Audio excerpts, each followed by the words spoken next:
ಎಲ್ಲರನ್ನು ಸ್ವಾಗತಿಸ್ತೇನೆ. ವಿಶೇಷವಾಗಿ ಈ ದಿನ ನಮ್ಮ ಕನ್ನಡ ಅಧ್ಯಾಪಕರ ವೇದಿಕೆ ಶುರು ಮಾಡಿದ ಎಲ್ಲರ ಕಣ್ಣೋಟವಾಗಿ ಸ್ತ್ರೀವಾದ ವಿಚಾರ ಸರಣಿಯ 3ನೇ ಉಪನ್ಯಾಸ ಇವತ್ತು ನಡೀತಾ ಇದೆ. ಈ ಉಪನ್ಯಾಸವನ್ನ ಇವತ್ತು ನೀಡಲಿಕ್ಕೆ ನಮ್ಮ ಜೊತೆಗೆ ಕನ್ನಡದ ಶ್ರೇಷ್ಠ ಚಿಂತಕರಾದಂಥ BU ಸುಮಾ ಮೇಡಮ್ ಅವರು ನಮ್ಮ ಜೊತೆ ಸೇರಿದ್ದಾರೆ.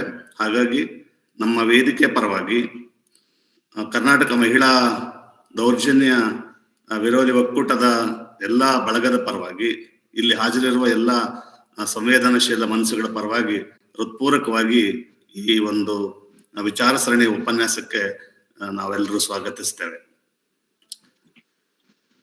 ಇನ್ನು ಈ ಸಭೆಯಲ್ಲಿ ಈಗಾಗಲೇ ಎಲ್ಲರ ಕಣ್ಣೋಟವಾಗಿ ಸ್ತ್ರೀವಾದದ 2 ಉಪನ್ಯಾಸಗಳನ್ನು ನಡೆಸಿಕೊಟ್ಟಿರುವ ಈ ನಾಡಿನ ಹಿರಿಯ ಸ್ತ್ರೀವಾದಿಯಾಗಿರ್ತಕ್ಕಂಥ ಶ್ರೀವತಿ ಮೇಡಮ್ ಕೂಡ ನಮ್ಮ ಜೊತೆಗಿದ್ದಾರೆ. ಇದು ಅತ್ಯಂತ ನಮಗೆ ಸಂತೋಷ ಮತ್ತು ಹೆಮ್ಮೆ ಪಡುವಂತ ವಿಚಾರ. ಅವ್ರಿಗೂ ಕೂಡ ನಾವು ಈ ಸಭೆಗೆ ಹೃತ್ಪೂರ್ವಕವಾಗಿ ಸ್ವಾಗತವನ್ನ ಕೋರ್ತೇವೆ. ಇನ್ನು ಈ ಸಭೆಯಲ್ಲಿ ನಮ್ಮ ವೇದಿಕೆಯ ಪೂರ್ವಾಧ್ಯಕ್ಷರಾಗಿದ್ದಂತಹ ಸಬಿತಾ ಮೇಡಮ್ ಅವರು, ಮಹಿಳಾ ಒಕ್ಕೂಟದ ರೇಖಮ್ಮ ಮೇಡಮ್ ಅವರು, ನಮ್ಮ ಕನ್ನಡದ ಅನೇಕ ಪ್ರಾಧ್ಯಾಪಕಿಯರು ಈ ಸಭೆಯಲ್ಲಿ ಹಾಜರಿದ್ದಾರೆ. ಅವರೆಲ್ಲರಿಗೂ ಕೂಡ ನಾನು ಅತ್ಯಂತ ಪ್ರೀತಿಯಿಂದ ಈ 2 ಸಂಘಟನೆಗಳ ಪರವಾಗಿ ಹೃತ್ಪೂರ್ವಕವಾಗಿ ಸ್ವಾಗತವನ್ನ ಕೋರಿ ನನ್ನ ಮಾತನ್ನು ಮುಗಿಸ್ತೀನಿ. ನಮಸ್ಕಾರ. ನಾನು ಮಾತಾಡ್ಬೋದಾ ಮತ್ತೆ ಸರ್? ಇಲ್ಲ, ನಾನು ಸ್ವಲ್ಪ ಮಾತಾಡ್ತೀನಿ. ಸುಮಾ ಅವರದ ಪರಿಚಯ ಮಾಡ್ತಾ ಇದ್ದೀನಿ ಅಷ್ಟೇ. ಸುಮಾ ಬೆಂಗಳೂರು ಕೆಂಗೇರಿ ಕಾಲೇಜಲ್ಲಿ ಕನ್ನಡ ಪ್ರಾಧ್ಯಾಪಕರಾಗಿ ಕೆಲಸ ಮಾಡ್ತಾ ಇದ್ದಾರೆ. ಅವರು ಕನ್ನಡ ಸಾಹಿತ್ಯ ಪ್ರತಿಭೆ ಮತ್ತು ಪ್ರಭುತ್ವ 1600ರಿಂದ 1900 ಇಸವಿಯ ಕಾಲದ ತನಕ BR ನಾಗರಾಜ್ ಅವರ ಮಾರ್ಗದರ್ಶನದಲ್ಲಿ ಆರಂಭಿಸಿ, ಆಮೇಲೆ ಅವರ ನಿಧನ ನಂತರ ಬಸವರಾಜ್ ಕಲ್ಗುಡಿ ಅವರ ಮಾರ್ಗದರ್ಶನದಲ್ಲಿ ಅದನ್ನ ಪೂರ್ತಿ ಮಾಡಿದ್ರು. ವಿಮರ್ಶೆ ಮತ್ತೆ ಸಾಂಸ್ಕೃತಿಕ ಅಧ್ಯಯನ ಕ್ಷೇತ್ರದಲ್ಲಿ ಅವರು ಕೆಲಸ ಮಾಡ್ತಾರೆ. ಮುಖ್ಯವಾಗಿ ಲಿಂಗ ವ್ಯವಸ್ಥೆ, ತತ್ವಶಾಸ್ತ್ರ, ಆಧುನಿಕ ಸಮಾಜ ಸಾಂಸ್ಕೃತಿಕ ಚಿಂತನೆಗಳು ಇವುಗಳ ಅವರ ಆಸಕ್ತಿಯ ಕ್ಷೇತ್ರ. 45ಕ್ಕೂ ಹೆಚ್ಚು ಸಂಶೋಧನಾ ಲೇಖನಗಳನ್ನ ಬರೆದಿದ್ದು, ಸುಮಾರು ಪುಸ್ತಕವಾಗಿ ಪ್ರಕಟಣೆ ಮಾಡಿರೋದು ತುಂಬಾ ಕಡಿಮೆ. ಆ ಕಡೆಗೆ ಅವ್ರು ಹೆಚ್ಚು ಗಮನ ವಹಿಸ್ತಾ ಇಲ್ಲ ಅಂತ ಗೊತ್ತಾಗ್ತಾ ಇದೆ. ಯಾಕೆಂತಂದ್ರೆ ಅವ್ರು ಈಗಾಗಲೇ ಬರ್ದಿರೋದನ್ನೇ ಇನ್ನು ಪುಸ್ತಕ ಮಾಡಿರೋದಂತ ಕಾಣಲ್ಲ. ಡಾಕ್ಟರ್ BR ಅಂಬೇಡ್ಕರ್, ವರ್ತಮಾನದೊಂದಿಗೆ ಮುಖಾಮುಖಿ, ಸಂತೆಯೊಳಗೊಂದು ಮನೆ, ಕಣ್ಣೊಳಗಿನ ಕಟ್ಟಿಗೆ, ಕನ್ನಡ ಸಾಹಿತ್ಯ ಪ್ರತಿಭೆ ಮತ್ತು ಪ್ರಭುತ್ವ, ಅವರ PhD ಥೀಸಿಸ್ ಇದೆ, ಅದರ ಪ್ರಕಟಿತ ಕೃತಿ. ಹಾಗೆ ಅವರು ಚೌಂಕಿ, ಆಮೇಲೆ ಮೇರಾಮ್, ತಲಪರಿಗೆ ತಳಸ್ತರದ ಸಾಂಸ್ಕೃತಿಕ ಒಂದು ಪಯಣ, ಅಂಗದಲ್ಲಿ ಅಗಮ್ಯ, ಮಹಿಳೆ ಬದುಕು ಮತ್ತು ಚಿಂತನೆ ಮೊದಲಾದ ಪುಸ್ತಕಗಳನ್ನ ಸಂಪಾದನೆ ಮಾಡಿದ್ದಾರೆ. ಹಲವು ಸಾರ್ವಜನಿಕ ಪಾಲಿಸಿಗಳಲ್ಲಿ ಸದಸ್ಯರಾಗಿ ಕೆಲಸ ಮಾಡಿದ್ದಾರೆ. ಲಂಡನ್ ವಿಶ್ವವಿದ್ಯಾನಿಲಯಕ್ಕೆ ದಲಿತರ ಹಕ್ಕುಗಳ ಮತ್ತು ಸ್ಟೇಟ್ ನ ಸ್ವರೂಪದ ಬಗ್ಗೆ 2009-10ರಲ್ಲಿ ಸಂಶೋಧನೆ ಕೈಗೊಂಡಿದ್ರು. ಹಾಗೆ national law school of India university, Kuvempu ಭಾಷಾ ಭಾರತಿ, ಕರ್ನಾಟಕ ಸಾಹಿತ್ಯ ಅಕಾಡೆಮಿ, ಕನ್ನಡ ಸಾಹಿತ್ಯ ಪರಿಷತ್ ಇವುಗಳ ಸಹಯೋಗದಲ್ಲಿ ಸಂಶೋಧನೆಗಳನ್ನ ಅವರು ಮಾಡಿದ್ದಾರೆ. ಹಾಗೇನೆ ಲಂಡನ್ ವಿಶ್ವವಿದ್ಯಾನಿಲಯದ ಸಂಶೋಧನಾ ಕೇಂದ್ರಕ್ಕೆ ಕನ್ಸಲ್ಟೆಂಟ್ ಗೈಡ್ ಆಗಿ ಕೂಡ ಕೆಲಸ ಮಾಡ್ತಾ ಇದ್ದಾರೆ. ಮತ್ತೆ ಹಲವು ಅವ್ರದೊಂದು ಇದಿದೆ, ಯಾವುದು ಅಗ್ನಿ ಪತ್ರಿಕೆಗೆ ಅವರು ಬರಿತಾ ಇದ್ದಂತಹ ಅಂಕಣ. ನಾನು ಅದೇ ಅನ್ಕೊಂಡೆ, ಇದು ಪುಸ್ತಕವಾಗಿ ಬಂದಂಗೆ ಕಾಣ್ತಾ ಇಲ್ಲ, ಅಥವಾ ನನ್ನ ಗಮನಕ್ಕೆ ಬಂದಿರ್ಲಿಕ್ಕಿಲ್ಲ. ಆದ್ರೆ ಆ ಕಟೋರಿ ಅನ್ನೋದು ದಿನದ ಒಂದು ಅತ್ಯಂತ ಕ್ಷುದ್ರವಾದ ಸಂಗತಿ ಅಂತ ನಮ್ಗೆ ಅನ್ಸುವುದ್ರಲ್ಲೂ ಕೂಡ ಇರುವಂತಹ ಮಹತ್ತನ್ನ ಅವರು ತುಂಬಾ ಕಥನಾತ್ಮಕವಾಗಿ ತಮ್ಮ ಆ ಅಂಕಣದಲ್ಲಿ ಬರೆದಿದ್ದಾರೆ. ಮತ್ತೆ ಇದಲ್ದೇನೆ ಸಂಚಯ ನೆಲೆ ಅಂತ, ಅದು ತಳಸ್ತರದ ಮಹಿಳೆಯರ ಮೇಲೆ ನಡೆಯುವ ದೌರ್ಜನ್ಯದ ವಿರುದ್ಧ ಹೋರಾಡ್ತಾ ಇರುವಂತ ಒಂದು ಸಾಮಾಜಿಕ ಸಂಘಟನೆ. ಅದರ ಅಧ್ಯಕ್ಷೆಯಾಗಿ ಸ್ವರಾಜ್ ಅನ್ನುವ ತಳಸ್ತರದ ಮಹಿಳೆಯರ ಸಬಲೀಕರಣಕ್ಕಾಗಿ ಕಾರ್ಯನಿರ್ವಹಿಸುವ NGOದ ಉಪಾಧ್ಯಕ್ಷೆಯಾಗಿ, ಮತ್ತೆ ನಮ್ಮ ಸಂವಾದ ಮತ್ತು ಆದಿಮ ಪತ್ರಿಕೆ, ಇನ್ನು ಹಲವು ಈ ಪತ್ರಿಕೆಗಳ ಸಂಪಾದಕ ಮಂಡಳಿಯ ಸದಸ್ಯೆಯಾಗಿ ಬೇರೆ ಬೇರೆ ರೀತಿಯಲ್ಲಿ ತಮ್ಮನ್ನ ತೊಡಗಿಸ್ಕೊಂಡಿದ್ದಾರೆ. ಸಂಶೋಧನೆಯಲ್ಲಿ ಆಸಕ್ತಿ ಇದೆ. ಅವ್ರು ಹೇಳಿದ್ರು, ನನ್ ಬರಹ ಎಲ್ಲ ನ್ಯಾಕ್ ಆಗಿರುತ್ತೆ ಅಂತ. ಅಂದ್ರೆ ಅದು ಸಂಶೋಧನೆ ಮತ್ತು ನ್ಯಾಕಿಗೆ ಅವರು ಕನೆಕ್ಟ್ ಮಾಡಿ ಹೇಳಿರೋದು. ಆದ್ರೆ ನಾವು ಆನ್ಲೈನ್ ಅಲ್ಲಿ ಅವ್ರನ್ನ ಹಿಡ್ದು ಹಾಕಿದೀವಿ ಅಷ್ಟೇ. ಆಫ್ಲೈನ್ ಅಲ್ಲಿ ಹಿಡ್ದು ಹಾಕೋದು ಸ್ವಲ್ಪ ಕಷ್ಟ ಸುಮ್ಮ ಅವ್ರನ್ನ. ಈಗ ನಾವು ಆನ್ಲೈನ್ ನಲ್ಲಿ ಅವ್ರನ್ನ ನಮ್ಮೆಲ್ಲರ ಜೊತೆಗೆ ಮಾತಾಡೋದಕ್ಕೆ ಆ ಇನ್ಮೇಲಿಂದ ಈ ಮಾತಿನ ಇದನ್ನ ಅವರಿಗೆ ಮಾತಾಡ್ಬೇಕು ಅಂತ ನಾನು ಸುಮಾ ಅವ್ರನ್ನ ಕೇಳ್ತಾ ಇದ್ದೀನಿ. ಸ್ವಾಗತ ಮಾಡಿದಂತ ಮುತ್ತಯ್ಯ ಸರ್ಗೆ ಮತ್ತೆ ನನ್ನ ಪರಿಚಯ ಮಾಡಿದಂತ ಸಬಿತಾ ಅವ್ರಿಗೆ, ನಾವೆಲ್ಲ ಬಹಳ ಪ್ರೀತಿಸುವ ಮತ್ತೆ ಶ್ರೀಮತಿ ಮೇಡಮ್ ಅವರ ಪುಸ್ತಕಗಳನ್ನ ಮಾತುಗಳನ್ನ ಕೇಳಿ ಬೆಳೆದಿರುವಂತ ವಿದ್ಯಾರ್ಥಿಗಳು. ಸೊ ಮೇಡಮ್ಗೆ ಮತ್ತೆ ಈ ಆನ್ಲೈನ್ ವೇದಿಕೆನಲ್ಲಿರುವ ನನ್ನೆಲ್ಲಾ ಸ್ನೇಹಿತೆಯರಿಗೆ, ಪುಷ್ಪ, ರೇಖಾ, ವಾಣಿ ಎಲ್ರಿಗೂ ನಾನು ನಮಸ್ಕಾರನ ತಿಳಿಸ್ತಾ, ಸೊ ಕುವೆಂಪು ವಿಶ್ವವಿದ್ಯಾಲಯದ ಪದವಿ ಕಾಲೇಜು, ಕನ್ನಡ ಅಧ್ಯಾಪಕರ ವೇದಿಕೆ ಮತ್ತು ಕರ್ನಾಟಕ ಮಹಿಳಾ ದೌರ್ಜನ್ಯ ವಿರೋಧಿ ಒಕ್ಕೂಟ ಸೇರಿ ಇದನ್ನ ಆಯೋಜಿಸಿರುವ ಎಲ್ಲರ ಕಣ್ಣೋಟವಾಗಿ ಸ್ತ್ರೀವಾದ ಅನ್ನೋ ವಿಚಾರ ಸರಣಿಲಿ ಬಹುಶಃ 4ನೇದು ಅನ್ಸುತ್ತೆ ಅಲ್ವಾ ಸಬಿತಾ? 4ನೇದು ಅಂತ. ಸೊ ನನಗೆ ಅಂಬೇಡ್ಕರ್ ಅವರ ಮಹಿಳಾ ಚಿಂತನೆಗಳ ಬಗ್ಗೆ ಮಾತಾಡ್ಬೇಕು ಅಂತ ಸೂಚಿಸಿದ್ರು. ವಾಸ್ತವವಾಗಿ ಈ ಟಾಪಿಕ್ ಎಷ್ಟು ಚರ್ಚೆಗೊಳಗಾಗಿದೆ ಅಂತಂದ್ರೆ, ಎಲ್ಲೆಲ್ಲಿ ಅಂಬೇಡ್ಕರ್ ಬಗ್ಗೆ ಅಥವಾ ಎಲ್ಲೆಲ್ಲಿ ಸ್ತ್ರೀವಾದದ ಬಗ್ಗೆ ಚರ್ಚೆಗಳಾಗುತ್ತೋ ಅವಾಗ ಕಂಪಲ್ಸರಿ ಅನ್ನೋ ತರದ ಇದೊಂದು ಪೇಪರ್ ಇದ್ದೇ ಇರುತ್ತೆ. But in spite of that, ಈ ಹೊತ್ತಿನ ಕಾಲಘಟ್ಟದಲ್ಲಿ, ಈ ಹೊತ್ತಿನ ಪೊಲಿಟಿಕಲ್ ಐಡಿಯಾಲಜಿ ಆಗಬಹುದು, ನಮ್ಮ ಸುತ್ತ ನಡೀತಿರುವಂತ ಒಂದು ಕಲ್ಚರಲ್ ಆನ್ಸ್ಲಾಟ್ ಆಗಬಹುದು, ಅದೆಲ್ಲದರ ಹಿನ್ನೆಲೆಯಲ್ಲಿ ಅಂಬೇಡ್ಕರ್ ಅವರ ಮಹಿಳಾ ಚಿಂತನೆಗಳು ನನಗೆ ತುಂಬಾ ರೆಲೆವೆಂಟ್ ಅಂತ ಅನ್ಸುತ್ತೆ. ಬಹುಶಃ ನಾವು ಅವನ್ನ ನಮ್ಮ ಬದುಕಿನಲ್ಲಿ, ನಮ್ಮ ಚಿಂತನೆಗಳಲ್ಲಿ, ನಮ್ಮ ಸಾಮಾಜಿಕ ಸ್ಟ್ರಕ್ಚರ್ಗಳಲ್ಲಿ ಅದನ್ನ ಹೇಗೆ ಅಳವಡಿಸ್ಕೊಳ್ಬೇಕು ಅನ್ನೋದು ಕೂಡ ನನಗೆ ಬಹಳ ಮುಖ್ಯವಾದಂತ ಸಂಗತಿ. ಸಬಿತಾ ಜೊತೆ ನಾನು ಒಂದು ವಿಷಯನ ಶೇರ್ ಮಾಡ್ಕೊಳಕ್ ಇಷ್ಟಪಡ್ತೀನಿ. ಸಬಿತಾ, ನಾನು ಯಾತಕ್ಕೆ ಹೆಚ್ಚು ಯಾವುದೇ ವೇದಿಕೆಗೆ ಬರೋದಿಲ್ಲ ಅಂತಂದ್ರೆ, I like to work more. So ಹೀಗಾಗಿ ಅದು ಹೆಚ್ಚು ಕಡಿಮೆ ನಾವು ಕೆಲ್ಸಕ್ಕೆ ಸೇರ್ಕೊಂಡ ಟೈಮ್ಗೆ ಆಗ್ಲೇ ಗ್ಲೋಬಲೈಸೇಷನ್ ಬಂದಿತ್ತು. ಆಮೇಲೆ ಎಲ್ಲಾ ಸ್ಟ್ರಕ್ಚರ್ಸು ಕ್ರಂಬಲ್ ಆಗಕ್ಕೆ ಶುರುವಾಗಿತ್ತು. ಆಮೇಲೆ ಸ್ವತಃ ನಾವು ಯಾರನ್ನ ಐಕಾನ್ಗಳು ಅಂತ ನೋಡ್ತಾ ಇದ್ವೋ ಒಂದು ಸೋಶಿಯೋ ಕಲ್ಚರಲ್ ಫೀಲ್ಡ್ ಅಲ್ಲಿ, ಐಕಾನ್ಗಳೇ I shouldn't be using the word, ಭ್ರಷ್ಟರಾಗ್ತಾ ಇದ್ದಾಗ ಬೇರೆ ಬೇರೆ ವೇದಿಕೆಗಳು, ಬೇರೆ ಬೇರೆ ಇದು ತಾತ್ವಿಕತೆಗಳು ಅವು ಒಂಥರ ಮುದುಡ್ಕೊಳ್ತಿದ್ದಂತ ಸಂದರ್ಭದಲ್ಲಿ ನಾನು ಒಂಥರ ಹುಡುಕಿ ಸೋತು ನನ್ ಕೈಲಾದದ್ದನ್ನ ಮಾಡೋಣ ಅನ್ನುವ ಒಂದು ನಿರ್ಣಯಕ್ಕೆ ಬಂದವಳು. ಇರ್ಲಿ, ಇದನ್ನ ಹೇಳ್ತಾನೆ ನಾನು ಈ ಹೊತ್ತು ಅಂಬೇಡ್ಕರ್ ಅವ್ರ ಬಗ್ಗೆ ಮಾತಾಡೋದಕ್ಕಿಂತ ಮುಂಚೆ ಅವರ ಚಿಂತನೆಗಳನ್ನ ರೂಪಿಸಿದ ತಾತ್ವಿಕ ನೆಲೆಗಟ್ಟುಗಳ ಮೂಲಕ ಹೋಗೋಣ ಅಂತ ನಾನು ಅಂದ್ಕೊಂಡೆ. ಯಾಕೆ ನನ್ಗೆ ಇದು ತುಂಬಾ ಇಂಪಾರ್ಟೆಂಟ್ ಅಂತ ಅನ್ನಿಸ್ತು ಅಂತಂದ್ರೆ, ಸಬಿತಾ ಅವರು ಹೇಳಿದ್ದು ದೌರ್ಜನ್ಯ ವಿರೋಧಿ ಒಕ್ಕೂಟದ ಸದಸ್ಯರು ಇರಬಹುದು ಅಂತ ನಾನು ಅಂದ್ಕೊಂಡಿದ್ದೆ. ಬಹುಶಃ ಯಂಗ್ಸ್ಟರ್ಸ್ ಇರ್ತಾರೆ. ಸೊ ಹೀಗಾಗಿ ಲೆಟ್ ಮೀ ಸ್ಟಾರ್ಟ್ ಮೈ ಸಾರ್ವಜನಿಕ ಅಭಿಪ್ರಾಯಕ್ಕೆ ಬಹಳಷ್ಟು ಮನ್ನಣೆಗಳಿರ್ಬೇಕು ಅನ್ನೋದ್ರ ಬಗ್ಗೆ ಅವರು ಎಷ್ಟು ಗಾಢವಾಗಿ ಪ್ರತಿಪಾದಿಸ್ತಾ ಹೋಗ್ತಾರೆ ಅಂತಂದ್ರೆ, ಇದು ಅಂಬೇಡ್ಕರ್ಗೆ ಮೇಲೆ ತುಂಬಾ ಪ್ರಭಾವವನ್ನ ಬೀರುತ್ತೆ. ಪ್ಲಸ್ ಜಾನ್ ಡೂಯಿ ಪ್ರಾಗ್ಮ್ಯಾಟಿಸಮ್ಗೆ ಬಹಳಷ್ಟು ಪ್ರಾಮುಖ್ಯತೆಯನ್ನು ಕೊಟ್ಟವರು. ಸೊ ಏನದು ಪ್ರಾಗ್ಮ್ಯಾಟಿಸಮ್ ಅಂತಂದ್ರೆ, ಸೊ ನನ್ನ ಗ್ರಹಿಕೆ ಅನ್ನೋದು, ನನ್ನ ತಿಳುವಳಿಕೆ ಅನ್ನೋದು ಕೇವಲ ನನ್ನ ಅನುಭವದ ಆಧಾರದ ಮೇಲೆ ಮಾತ್ರ ರೂಪುಗೊಂಡಿರುವುದಿಲ್ಲ. ಸೊ ಒಟ್ಟು ನನ್ನ ಸುತ್ತ ಇರುವಂತಹ ಎಲ್ಲಾ ವಿದ್ಯಮಾನಗಳು, ಎಲ್ಲಾ ಸಂಸ್ಥೆಗಳು, ಎಲ್ಲಾ ಸೋಶಿಯೋ ಮತ್ತೆ ಕಲ್ಚರಲ್ ಸ್ಟ್ರಕ್ಚರ್ಗಳು ಅದನ್ನ ಏನ್ ಮಾಡ್ತೇವೆ. ಸೊ ಈ ಅನುಭವವನ್ನ, ವಾಟ್ ಎವರ್ ದ ಅನುಭವ be, see if it is an experience of victimhood, or if it is an experience of oppression.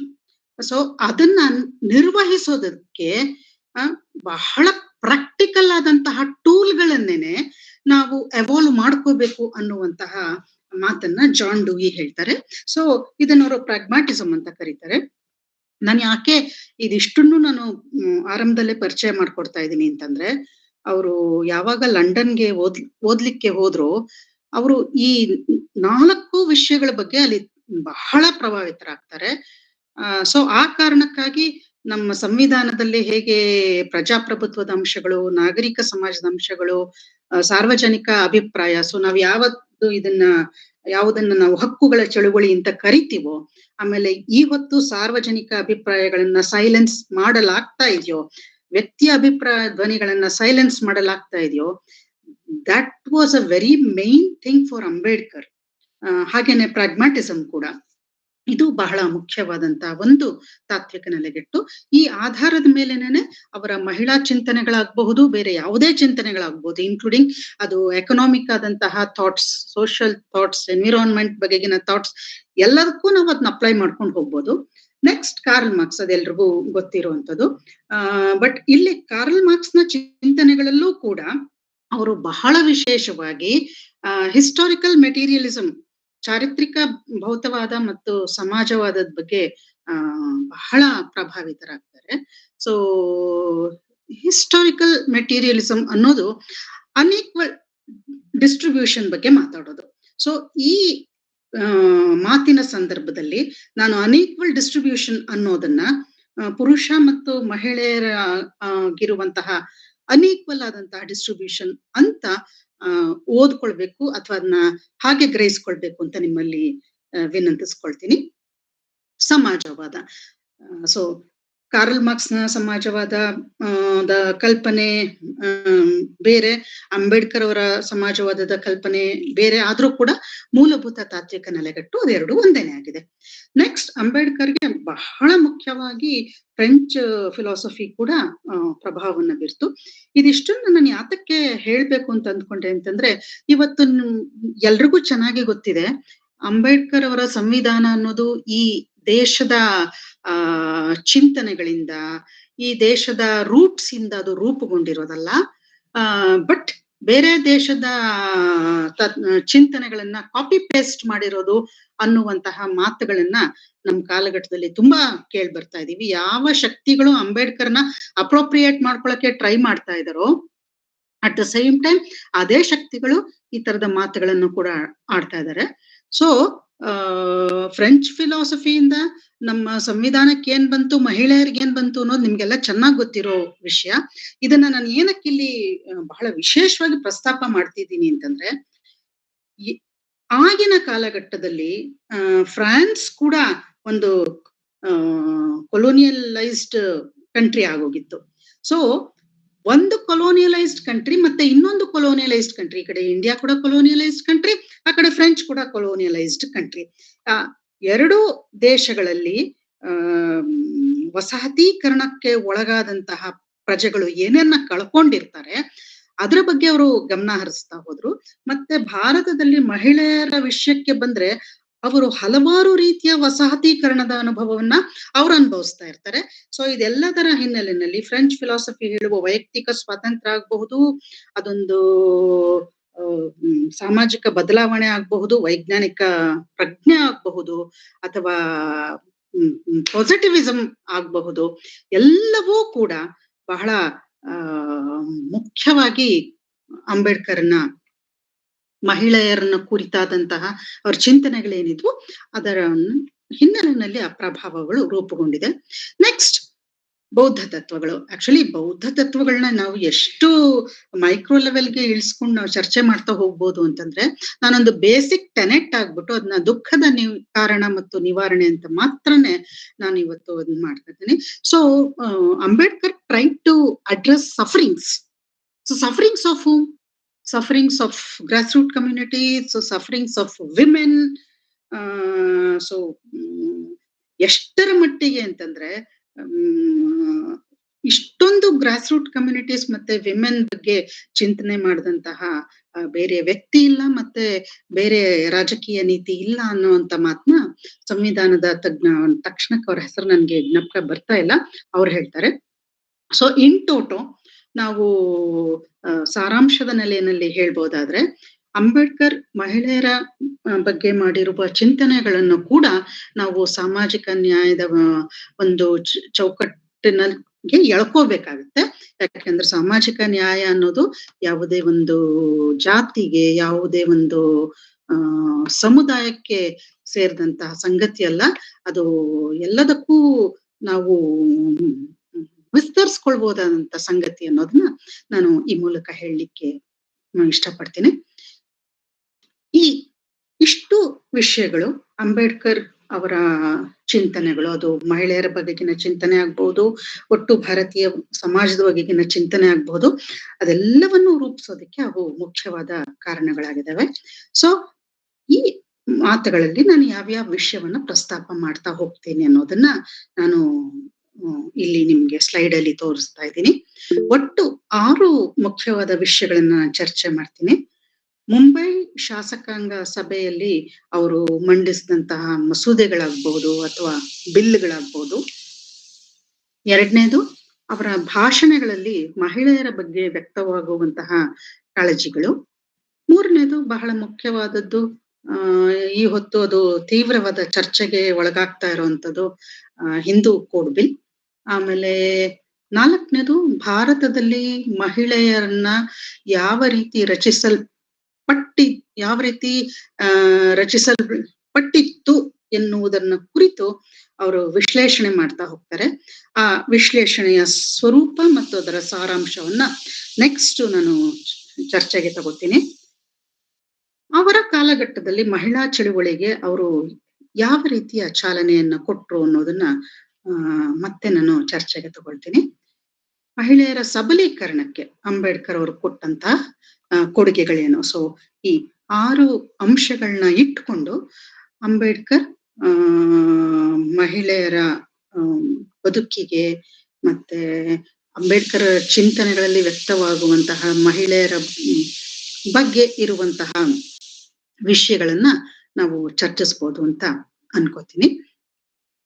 So ಮೊದಲನೇದಾಗಿ ಮುಂಬೈ ಶಾಸಕಾಂಗ ಸಭೆಯ ಮಸೂದೆ, ಬಿಲ್ಗಳು ಮತ್ತೆ ಬಾಕಿ ವಿಷಯಗಳನ್ನ ನಾನು ಚರ್ಚೆಗೆ ತಗೋತೀನಿ.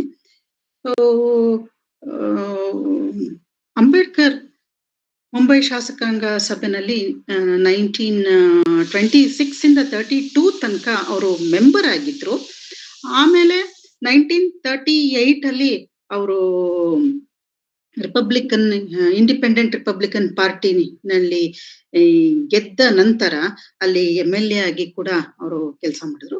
ಸೊ ಈ ಸಂದರ್ಭದಲ್ಲಿ ಎಷ್ಟು ಮಸೂದೆಗಳನ್ನ, ಎಷ್ಟು ಬಿಲ್ಗಳನ್ನ ಪ್ರೆಸೆಂಟ್ ಮಾಡ್ತಾರೆ ಅಂತಂದ್ರೆ, ಅದು ಚಿಕ್ಕ ಹಿಡುವಳಿದಾರರ ಮಸೂದೆಯಿಂದ ಹಿಡಿದು ನದಿ ನೀರಿನ ಹಂಚಿಕೆ ಬಗ್ಗೆ ಎಲ್ಲವನ್ನೂ ಮಾಡ್ತಾರೆ. ಬಟ್ ಇಲ್ಲಿ ಮಹಿಳೆಯರಿಗೆ ಸಂಬಂಧಪಟ್ಟ ಹಾಗೆ ಅವರು ತೆರಿಗೆ ಭತ್ಯೆಯ ಬಿಲ್ ಇದೆಯಲ್ಲ, ಇಟ್ಸ್ ವೆರಿ ಇಂಪಾರ್ಟೆಂಟ್ ಆದಂತಹ ಒಂದು ಬಿಲ್. ಇತ್ತೀಚೆಗೆ I just want to share something with you. ಇಲ್ಲಿ ನಮ್ಮ ಮೈಸೂರು ರೋಡಲ್ಲಿ, ನಾನಿರೋದು ಕೆಂಗೇರಿ ಉಪನಗರ, ಬೆಂಗಳೂರಿನ ಕೆಂಗೇರಿ ಉಪನಗರ.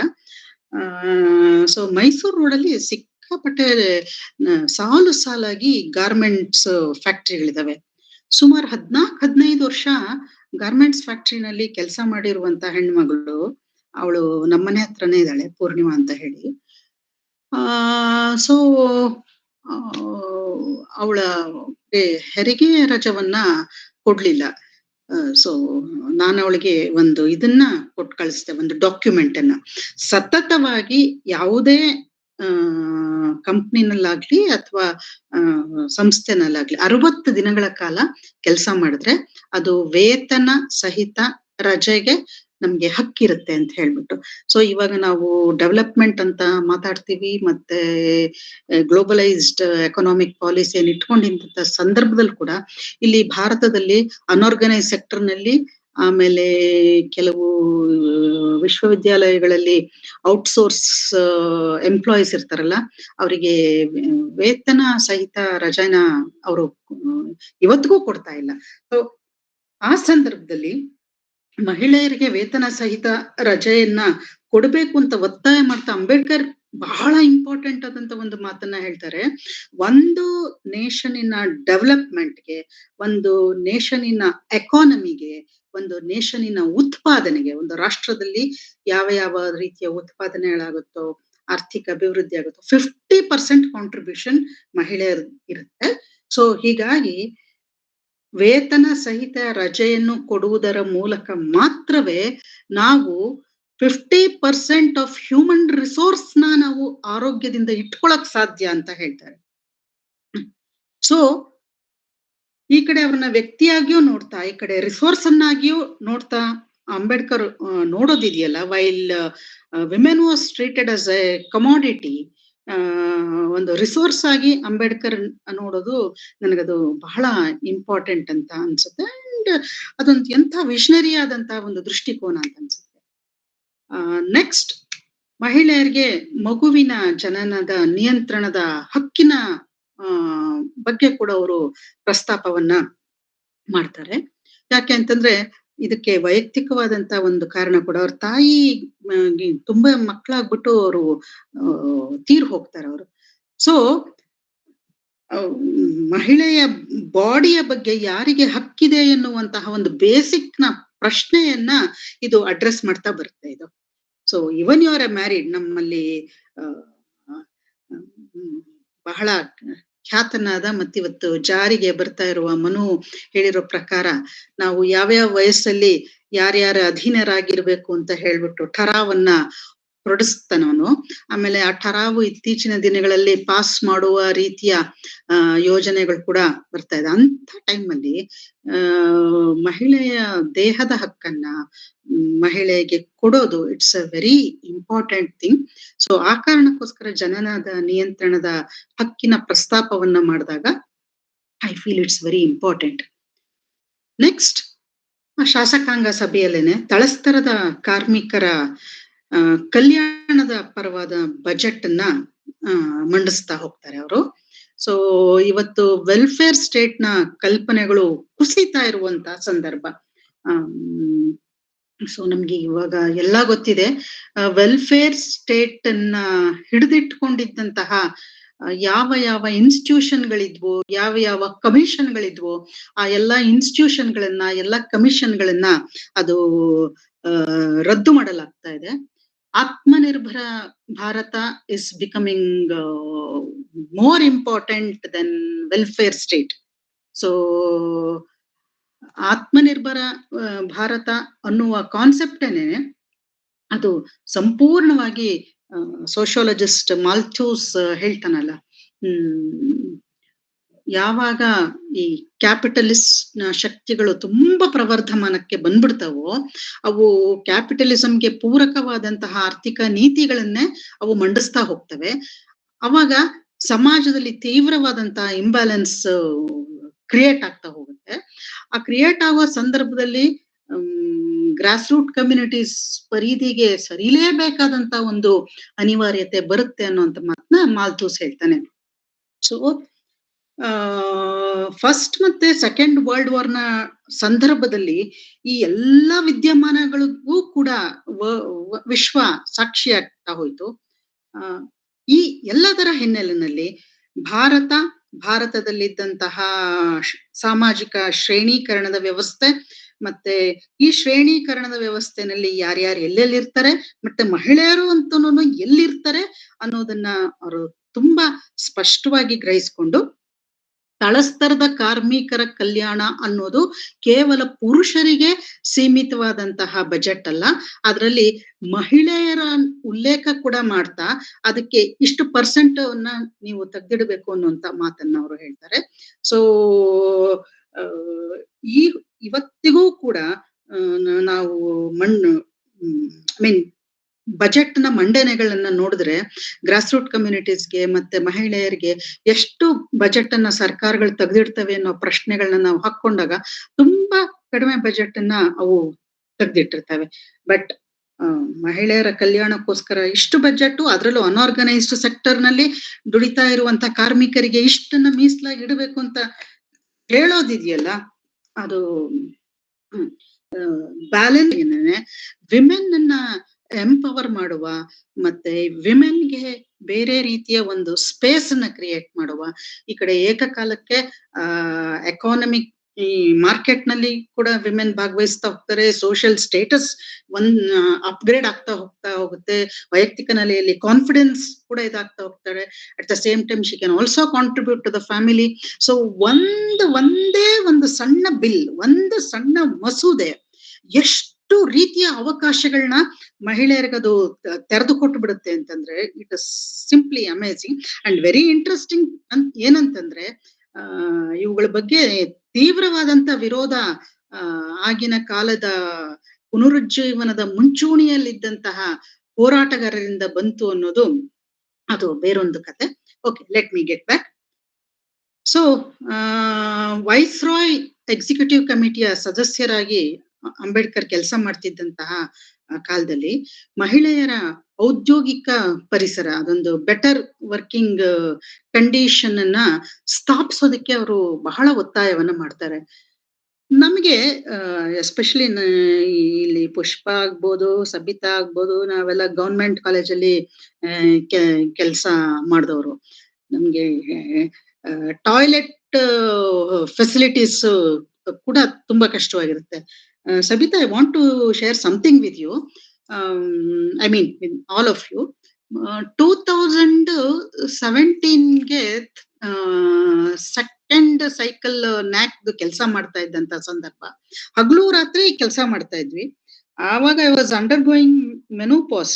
ನನ್ಗೆ ಎಷ್ಟು ಆತಂಕ ಆಗಿತ್ತು ಅಂತಂದ್ರೆ ನಾನೊಂದು ಪದ್ಯ ಬರೆದಿದ್ದೆ, ನಾನು ಪ್ರಾರ್ಥನೆ ಅಂತ ಹೇಳಿ. ಇನ್ಫ್ಯಾಕ್ಟ್ ಅದು ಅಡಿಗರ ಪ್ರಾರ್ಥನೆಯ ಟೈಟಲ್ನೇ ಬೇಕಂತಾನೆ ಉಳಿಸ್ಕೊಂಡಿದ್ದೆ.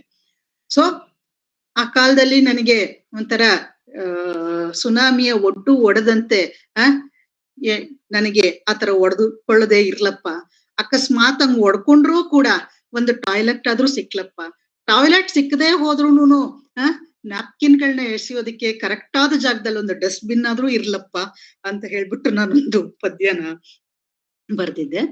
ಸೊ ಇದೆಲ್ಲದ್ರ ಬಗ್ಗೆ ಮಾತಾಡ್ತಾರೆ. Better working conditions for women ಬಗ್ಗೆ ಮಾತಾಡ್ತಾರೆ. ಇವತ್ತಿಗೂ ಕೂಡ ಇನ್ಕ್ಲೂಡಿಂಗ್ ಪ್ರೈವೇಟ್ ಸೆಕ್ಟರ್ಗಳಲ್ಲಿ ಇದು ಯಾವ್ದನ್ನೂ ಕೂಡ ಯೋಚನೆ ಮಾಡದೇ ಇರುವಂತ ಸಂದರ್ಭದಲ್ಲಿ ಯಾವ್ದನ್ನ ನಾವು ತುಂಬಾ ಯಕಶ್ಚಿತ್ ಅಂತ ಅಂದ್ಕೊಂಡ್ಬಿಡ್ತೀವೋ ಆ ತರದ ವಿಷಯಗಳನ್ನ ಅಂಬೇಡ್ಕರ್ ಯೋಚನೆ ಮಾಡ್ತಾ ಇದ್ರು ಅನ್ನೋದು it's very important. Because basic necessities ನ ನಾವು ಒಂದು ಔದ್ಯೋಗಿಕ ಪರಿಸರದಲ್ಲಿ ಪ್ರೊವೈಡ್ ಮಾಡಿದಾಗ ಕೊನೆ ಪಕ್ಷ ಹೆಣ್ಮಕ್ಳು ಕೆಲ್ಸಕ್ಕೆ ಬರಬಹುದೇನೋ ಎನ್ನುವಂತಹ ಒಂದು ಯೋಚನೆ ಇತ್ತಲ್ಲ, that's very important. At the same time CLO ELO compensation for injuries, ಆಮೇಲೆ ಪೆನ್ಷನ್ ಸ್ಕೀಮ್ಗಳು, ಎಲ್ಲದರ ವಿಷಯಗಳನ್ನು ಕೂಡ ಅವರು ಮಾತಾಡ್ತಾರೆ. ಸೊ ಹೀಗಾಗಿ ಬಹುಶಃ ಪುಷ್ಪ ಭಾರತಿ ಪುಷ್ಪ ನೀವು ಅದು NPS OPS ಕೆಲ ಇದ್ ಮಾಡ್ತಾ ಇದ್ದೀರಾ ಅಂತ ಅನ್ಸುತ್ತೆ, ನಂಗೆ ಗೊತ್ತಿಲ್ಲ, ನನ್ಗೆ I am not very sure. 96 ಬ್ಯಾಚ್ನವರ ನೀವು ಅಥವಾ ತದನಂತರದ 2009 ಬ್ಯಾಚ್ನವರ ನನ್ಗೆ ಗೊತ್ತಿಲ್ಲ. ನಮ್ಮ ಇಲಾಖೆನಲ್ಲಂತೂ ಆ ತರ ಇದೆ. ಸೊ ಹೀಗಾಗಿ ಒಂದು ಹೋಲಿಸ್ಟಿಕ್ ಆಗಿ ಮಹಿಳೆಯ ಬದುಕನ್ನ ಗ್ರಹಿಸೋದು, ಹೋಲಿಸ್ಟಿಕ್ ಆಗಿ ಒಂದು ಸಪೋರ್ಟ್ ಸಿಸ್ಟಮ್ ಅನ್ನ ಮಹಿಳೆಯ ಔದ್ಯೋಗಿಕ ಪರಿಸರದಲ್ಲಿ ಕ್ರಿಯೇಟ್ ಮಾಡೋದು ಆಗಿನ ಕಾಲಕ್ಕಂತೂ ಅದು ತುಂಬಾ ಕ್ರಾಂತಿಕಾರಿಯಾದಂತ ವಿಷಯ ಆಗಿತ್ತು. ಅಟ್ ದ ಸೇಮ್ ಟೈಮ್ ಪಾಶ್ಚಾತ್ಯ ರಾಷ್ಟ್ರಗಳಲ್ಲಿ ಇದಕ್ಕಿನ್ನೂ ಹೋರಾಟಗಳು ನಡೀತಾ ಇದ್ದಂತ ಸಂದರ್ಭದಲ್ಲಿ Ambedkar was creating very good ground work for all this. ಆಮೇಲೆ ಇದೆಲ್ಲವೂ ಕೂಡ ನಂತರ ಸಂವಿಧಾನಕ್ಕೆ ಹೋಯ್ತು ಅನ್ನೋದು ಇಟ್ಸ್ ನನ್ಗೆ ವೆರಿ ವೆರಿ ವೆರಿ ಇಂಪಾರ್ಟೆಂಟ್ ಆದಂತ ವಿಷಯ. ಸೊ ಅಂಬೇಡ್ಕರ್ ಅವರ ಭಾಷಣಗಳಲ್ಲಿ ತಳಸ್ತರದ ಮಹಿಳೆಯರ ಬಗ್ಗೆ ಯಾವ ಕಾಳಜಿಗಳು ವ್ಯಕ್ತವಾಗ್ತವೆ? ನಾನು ತಳಸ್ತರದ ಮಹಿಳೆಯರು ಅನ್ನೋದನ್ನ ಪ್ರಜ್ಞಾಪೂರ್ವಕವಾಗಿ ನಾನು ಹೇಳ್ತಾ ಇದ್ದೀನಿ. ಯಾಕೆ ಅಂತಂದ್ರೆ ಅಂಬೇಡ್ಕರ್ ಉದ್ದೇಶಿಸಿ ಮಾತಾಡಿದ್ದಾರೆ. ನಾನೊಂದು 4 ಇಂಪಾರ್ಟೆಂಟ್ ಆಗಿರೋದನ್ನ ಮಾತ್ರ ಹೇಳ್ತೀನಿ. ಸೊ ಅವರು ಸಿದ್ಧಾರ್ಥ ಕಾಲೇಜಲ್ಲೂ ಮಾತಾಡ್ತಾರೆ, ಮತ್ತೆ ಮಾಡ್ ಸತ್ಯಾಗ್ರಹದ ಸಂದರ್ಭದಲ್ಲೂ ಮಾತಾಡ್ತಾರೆ, ಹಾಸ್ಟೆಲ್ನ ಹೆಣ್ಮಕ್ಳನ್ನ ಕುರಿತು ಅವರು ಮಾತಾಡ್ತಾರೆ, ಪೀಪಲ್ಸ್ ಎಜುಕೇಶನ್ ಸೊಸೈಟಿಯಲ್ಲಿ ಸ್ಟೂಡೆಂಟ್ಸ್ ನ ಕುರಿತು ಮಾತಾಡ್ತಾರೆ. ಅದೆಲ್ಲ ಸಂದರ್ಭದಲ್ಲೂ ಕೂಡ ಅಂಬೇಡ್ಕರ್ ಕನ್ಸರ್ನು ಗ್ರಾಸ್ ರೂಟ್ ಕಮ್ಯುನಿಟಿಯ ಹೆಣ್ಮಕ್ಳು ಅವರು ಮೇನ್ ಸ್ಟ್ರೀಮ್ಗೆ ಬರ್ದೇ ಹೋದ್ರೆ ಅವರಿಗೆ ಅಂಟಿರುವ ಸ್ಟಿಗ್ಮಾ ಹೋಗೋದಿಲ್ಲ ಅನ್ನೋದು ಒಂದು ಡೈಮೆನ್ಷನ್ ಆದ್ರೆ, ಇನ್ನೊಂದು ನೇಷನ್ ಒಂದು ಅರ್ಥನೆ, ಪ್ರಜಾಪ್ರಭುತ್ವದ ಅರ್ಥನೆ ಅಥವಾ ಸ್ವತಂತ್ರ ಮುಂದೆ ಪಡ್ಕೊಳ್ಬಹುದಾದಂತ ಸ್ವತಂತ್ರ. ಅವಾಗ ಇನ್ನೂ ನಮ್ಗೆ ಸ್ವತಂತ್ರ ಬಂದಿರ್ಲಿಲ್ಲ. ರೌಂಡ್ ಟೇಬಲ್ ಕಾನ್ಫರೆನ್ಸ್ ಅಲ್ಲಿ ಪದೇ ಪದೇ ಪದೇ ಈ ವಿಷಯಗಳನ್ನ ಅಂಬೇಡ್ಕರ್ ಪ್ರಸ್ತಾಪ ಮಾಡ್ತಾ ಇದ್ರು. ಮಾರ್ಲೆ ಮಿಂಟೋ ರಿಫಾರ್ಮ್ಸ್ ನ ಹೊತ್ತಿಗಾಗ್ಲೇನೆ ಅಂಬೇಡ್ಕರ್ ಕನ್ವಿನ್ಸ್ ಮಾಡ್ಬಿಟ್ಟಿದ್ರು ತಮ್ಮ ಪರಿಕಲ್ಪನೆಯ ಸಮಾಜ ಏನಿತ್ತು ಅದು ತಳಸ್ತರವನ್ನ ಕೂಡ ಮೇನ್ ಸ್ಟ್ರೀಮ್ಗೆ ತರುವ ಮತ್ತು ಮಹಿಳೆಯರನ್ನ ಮೇನ್ ಸ್ಟ್ರೀಮ್ಗೆ ತರುವಂತಹ ಒಂದು ಸಾಮಾಜಿಕ ನೀತಿ ಭಾರತಕ್ಕೆ ನೀವು ಕೊಟ್ಟೇನೆ ಸ್ವಾತಂತ್ರ್ಯ ಕೊಡ್ಬೇಕು ಅನ್ನೋದನ್ನ ಅಷ್ಟರಲ್ಲಾಗ್ಲೇ ಕನ್ವಿನ್ಸ್ ಮಾಡಿದ್ರು. ಅದ್ರ ಮುಂದಿನ ಕಥೆನೆ ಪೂನಾ ಪ್ಯಾಕ್ಟ್. ಸ್ವಲ್ಪ ಡೈವರ್ಟ್ ಆದೆ, ವಾಪಸ್ ಬರ್ತೀನಿ. ಸೊ ಹೆಚ್ಚು ಅವರು ಗ್ರಾಸ್ ರೂಟ್ ಕಮ್ಯುನಿಟಿ ವಿಮೆನ್ ಉದ್ದೇಶಿಸಿ ಮಾತಾಡಿದ್ದು. ಸೊ ಮಹಾಡ್ ಸತ್ಯಾಗ್ರಹದ ಸಂದರ್ಭ ಅದು ಗೊತ್ತದು, ನಮ್ಮ ಇತಿಹಾಸದಲ್ಲೇನೆ ಬಹಳ ದೊಡ್ಡ ಒಂದು ಕ್ರಾಂತಿಕಾರಿಯಾದಂತಹ ಡಿಸಿಷನ್ ಅದು. ಸೊ ಅವರು ಅಲ್ಲಿನ ಮಹಿಳೆಯರಿಗೆ ಹೇಳ್ತಾರೆ, ಅವಾಗೆಲ್ಲ ಶೆಡ್ಯೂಲ್ಡ್ ಕ್ಯಾಸ್ಟ್ ಹೆಣ್ಮಕ್ಳು ಬ್ಲೌಸ್ ಗಳನ್ನ ಹಾಕೊಳಂಗಿರ್ಲಿಲ್ಲ. ಆಮೇಲೆ ಅವರು ಬೇರೆ ರೀತಿಯ ಒಡವೆಗಳನ್ನ ಕೂಡ ಹಾಕೋಬೇಕಾಯ್ತು. ಸೊ ಜಾತಿಯ ಸಂಕೇತಗಳನ್ನ ಸೂಚಿಸುವಂತ ಒಡವೆ ಮತ್ತ ವಸ್ತ್ರಗಳನ್ನ ತ್ಯಜಿಸೋದಕ್ಕೆ ಹೇಳ್ತಾರೆ. ನನ್ಗೆ ಎಷ್ಟು ಇಂಪಾರ್ಟೆಂಟ್ ಆದಂತ ಒಂದು ಫೆನಾಮಿನಾ ಆಗಿ ಕಾಣುತ್ತೆ ಅಂತಂದ್ರೆ, ನನ್ನ ಸ್ಟೂಡೆಂಟ್ಸ್ ಕೆಲವರು, ನನ್ನ ಶೆಡ್ಯೂಲ್ಡ್ ಕ್ಯಾಸ್ಟ್ ನ ಸ್ಟೂಡೆಂಟು, ಅವನು ರಾಕೇಶ್ ಶರ್ಮಾ ಅಂತ ಹೆಸರು ಇಟ್ಕೊಂಡಿದ್ದಾನೆ. ಏನ್ ಶರ್ಮಾ ಅಂತಂದ್ರೆ, ಮೇಡಮ್ ನಮ್ಮಪ್ಪ ಪೊಲೀಸ್ ಇಲಾಖೆನಲ್ಲಿ ಕೆಲಸ ಮಾಡ್ತಿದ್ರು ಮೇಡಮ್, ಶರ್ಮಾ ಅಂತ ಇದ್ಬಿಟ್ರೆ ನಿನ್ಗೆ ಎಲ್ಲಾರು ಕೆಲಸ ಸಿಕ್ಬೋದೇನೋ ಕಣೋ ಅಂತ ಹೇಳ್ಬಿಟ್ಟು ನನಗೆ ಶರ್ಮಾ ಅಂತ ಹೇಳ್ಬಿಟ್ಟು ಮುಂದೆ ಒಂದು ಅಡ್ಡ ಹೆಸರನ್ನ ಇಟ್ಟಿದ್ದಾರೆ ಅಂತ ಹೇಳ್ತಾರೆ. ಸೊ ಈ ಹೊತ್ತಿಗೂ ಕೂಡ ಜಾತಿಯ ಸಂಕೇತಗಳು ಅದು ಹೆಸರಿನಲ್ಲಾಗ್ಲಿ, ಉಡುಪ್ನಲ್ಲಾಗ್ಲಿ, ಆಹಾರದಲ್ಲಾಗ್ಲಿ ಹೇಗೆ ಕೆಲಸ ಮಾಡ್ತವೆ ಅನ್ನೋದು ನಮ್ಗೆಲ್ಲರಿಗೂ ಗೊತ್ತಿರೋ ವಿಷಯನೇ. ನಮ್ಮನೆ ಮುಂದೆ ಕಸ ಗುಡಿಸಕ್ಕೆ ಬರುವ ತ್ಯಾಜ್ಯ ನಿರ್ವಹಣಾ ಗಾಡಿಗಳಿಂದ ಹಿಡಿದು ಎಲ್ಲಾ ಕಡೆ ಕೂಡ ಜಾತಿಯ ಸಂಕೇತಗಳು ಹೇಗೆ ಕೆಲಸ ಮಾಡ್ತವೆ ಅಂತ ಹೇಳಿ. ಸೊ ಈ ಮಾತನ್ನ ಹೇಳೋದ್ರ ಮೂಲಕನೇ ಒಂದು ಸಾಂಸ್ಕೃತಿಕ ಸ್ಮೃತಿಯನ್ನ ಅಳಿಸೋದಕ್ಕೆ ಅಂಬೇಡ್ಕರ್ ಮುಂದಾಗ್ತಾರಲ್ಲ, that's a very revolutionary thing ಅಂತ ನಂಗೆ ಅನಿಸ್ತಿರುತ್ತೆ. ಸೊ ಒಂದೇ ಒಂದು ಏಟಿನ ಮೂಲಕ ಅವರು ಎರಡು ಹಕ್ಕಿಗಳನ್ನ ಹೊಡೆಯೋದಕ್ಕೆ ಟ್ರೈ ಮಾಡ್ತಾರೆ. ಒಂದು, ಹೆಣ್ಮಕ್ಳನ್ನ ಬೇರೆ ವರ್ಗ ಮತ್ತು ಬೇರೆ ಜಾತಿಯ ಮಹಿಳೆಯರಿಗ ಸಮಾನವಾಗಿ ನಿಲ್ಸುವಂಥದ್ದು. ಇನ್ನೊಂದು, ಅವರಲ್ಲೇ ಇರುವ ಕಾಂಪ್ಲೆಕ್ಸ್ ಗಳನ್ನ ಕಳಿಯೋದಕ್ಕೆ ಪ್ರಯತ್ನ ಪಡೋದು. ಮತ್ತೆ ಮೂರನೇದಾಗಿ ಸಂಪೂರ್ಣವಾಗಿ ಜಾತಿ ವ್ಯವಸ್ಥೆಯ ವಿನಾಶಕ್ಕೆ ಏನೇನು ಕ್ರಮಗಳನ್ನ ತಗೋಬೇಕೋ ಎಲ್ಲಾ ತಗೋತಾ ಹೋಗ್ತಾರೆ. But at the same time caste and women ನೀವು ಯಾವುದೇ ವರ್ಕ್ ಅಲ್ಲಿ ನೋಡ್ತಾ ಹೋಗ್ಬೋದು. ಅದು ಅನ್ಟಚಬಿಲಿಟಿಯ ವಿಷಯಕ್ಕೆ, I mean I am not suppose to use this word now. ಅನ್ಟಚಬಿಲಿಟಿಯ ವಿಷಯಕ್ಕೆ ಅವ್ರು ಎಷ್ಟು ಆದ್ಯತೆಯನ್ನು ಕೊಡ್ತಾರೋ ಅಷ್ಟೇ ಆದ್ಯತೆಯನ್ನ ಮಹಿಳೆಯರ ವಿಷಯಕ್ಕೆ ಕೂಡ ಅದು ಅವರು ಕೊಡ್ತಾ ಹೋಗ್ತಾರೆ. ಮುಂದೆ ಅದನ್ನ ನಾನು ಚರ್ಚೆ ಮಾಡ್ತೀನಿ. ಸೊ ಒಂದು ಕಲ್ಚರಲ್ ಮೆಮೊರಿಯನ್ನ ಎರೇಸ್ ಮಾಡುವಂತಹ ಒಂದು ಬಹಳ ದೊಡ್ಡ ಪ್ರಯತ್ನವಾಗಿ ನನಗೆ ಕಾಣುತ್ತೆ. ಆ ಮೂಲಕವಾಗಿ ಮಹಿಳೆಯರನ್ನ ಬೇರೆ ರೀತಿ ರಿಓರಿಯೆಂಟ್ ಮಾಡುವಂತ ಪ್ರಯತ್ನ ಆಗಿ ಕೂಡ ನನಗೆ ಇದು ಕಾಣುತ್ತೆ. ಸೊ 1935 ಅಲ್ಲಿ ಅವರು ಯೋಲಾದ ನಾಸಿಕ್ನಲ್ಲಿ ಮತಾಂತರದ ಬಗ್ಗೆ ಮಾತಾಡ್ತಿರ್ತಾರೆ. ಐ ಮೀನ್ ನಾನು ಎಮೋಷನಲ್ ಆಗಿ ಮಾತಾಡ್ತಾ ಇಲ್ಲ, ಅಥವಾ ನಾನು ಎಕ್ಸಾಜರೇಟ್ ಕೂಡ ಮಾತಾಡ್ತಾ ಇಲ್ಲ. ಮತಾಂತರ ಅನ್ನೋದು ಅದು ಪುರುಷರಿಗೆ ಮಾತ್ರ ಸಂಬಂಧಪಟ್ಟ ಸಂಗತಿ ಅಲ್ಲ. ಅದರಲ್ಲಿ ಬಹಳ ಇಂಪಾರ್ಟೆಂಟ್ ಅಂತಂದ್ರೆ ಮಹಿಳೆಯರ ಪಾತ್ರ ಅಂತ ಹೇಳ್ತಾರೆ. So Hindu nationalist in India ಅಂತ ಹೇಳ್ಬಿಟ್ಟು ಬಹಳ ಇಂಪಾರ್ಟೆಂಟ್ ಆದಂತ ಒಂದು ರಿಸರ್ಚ್ ವರ್ಕ್ ಅನ್ನ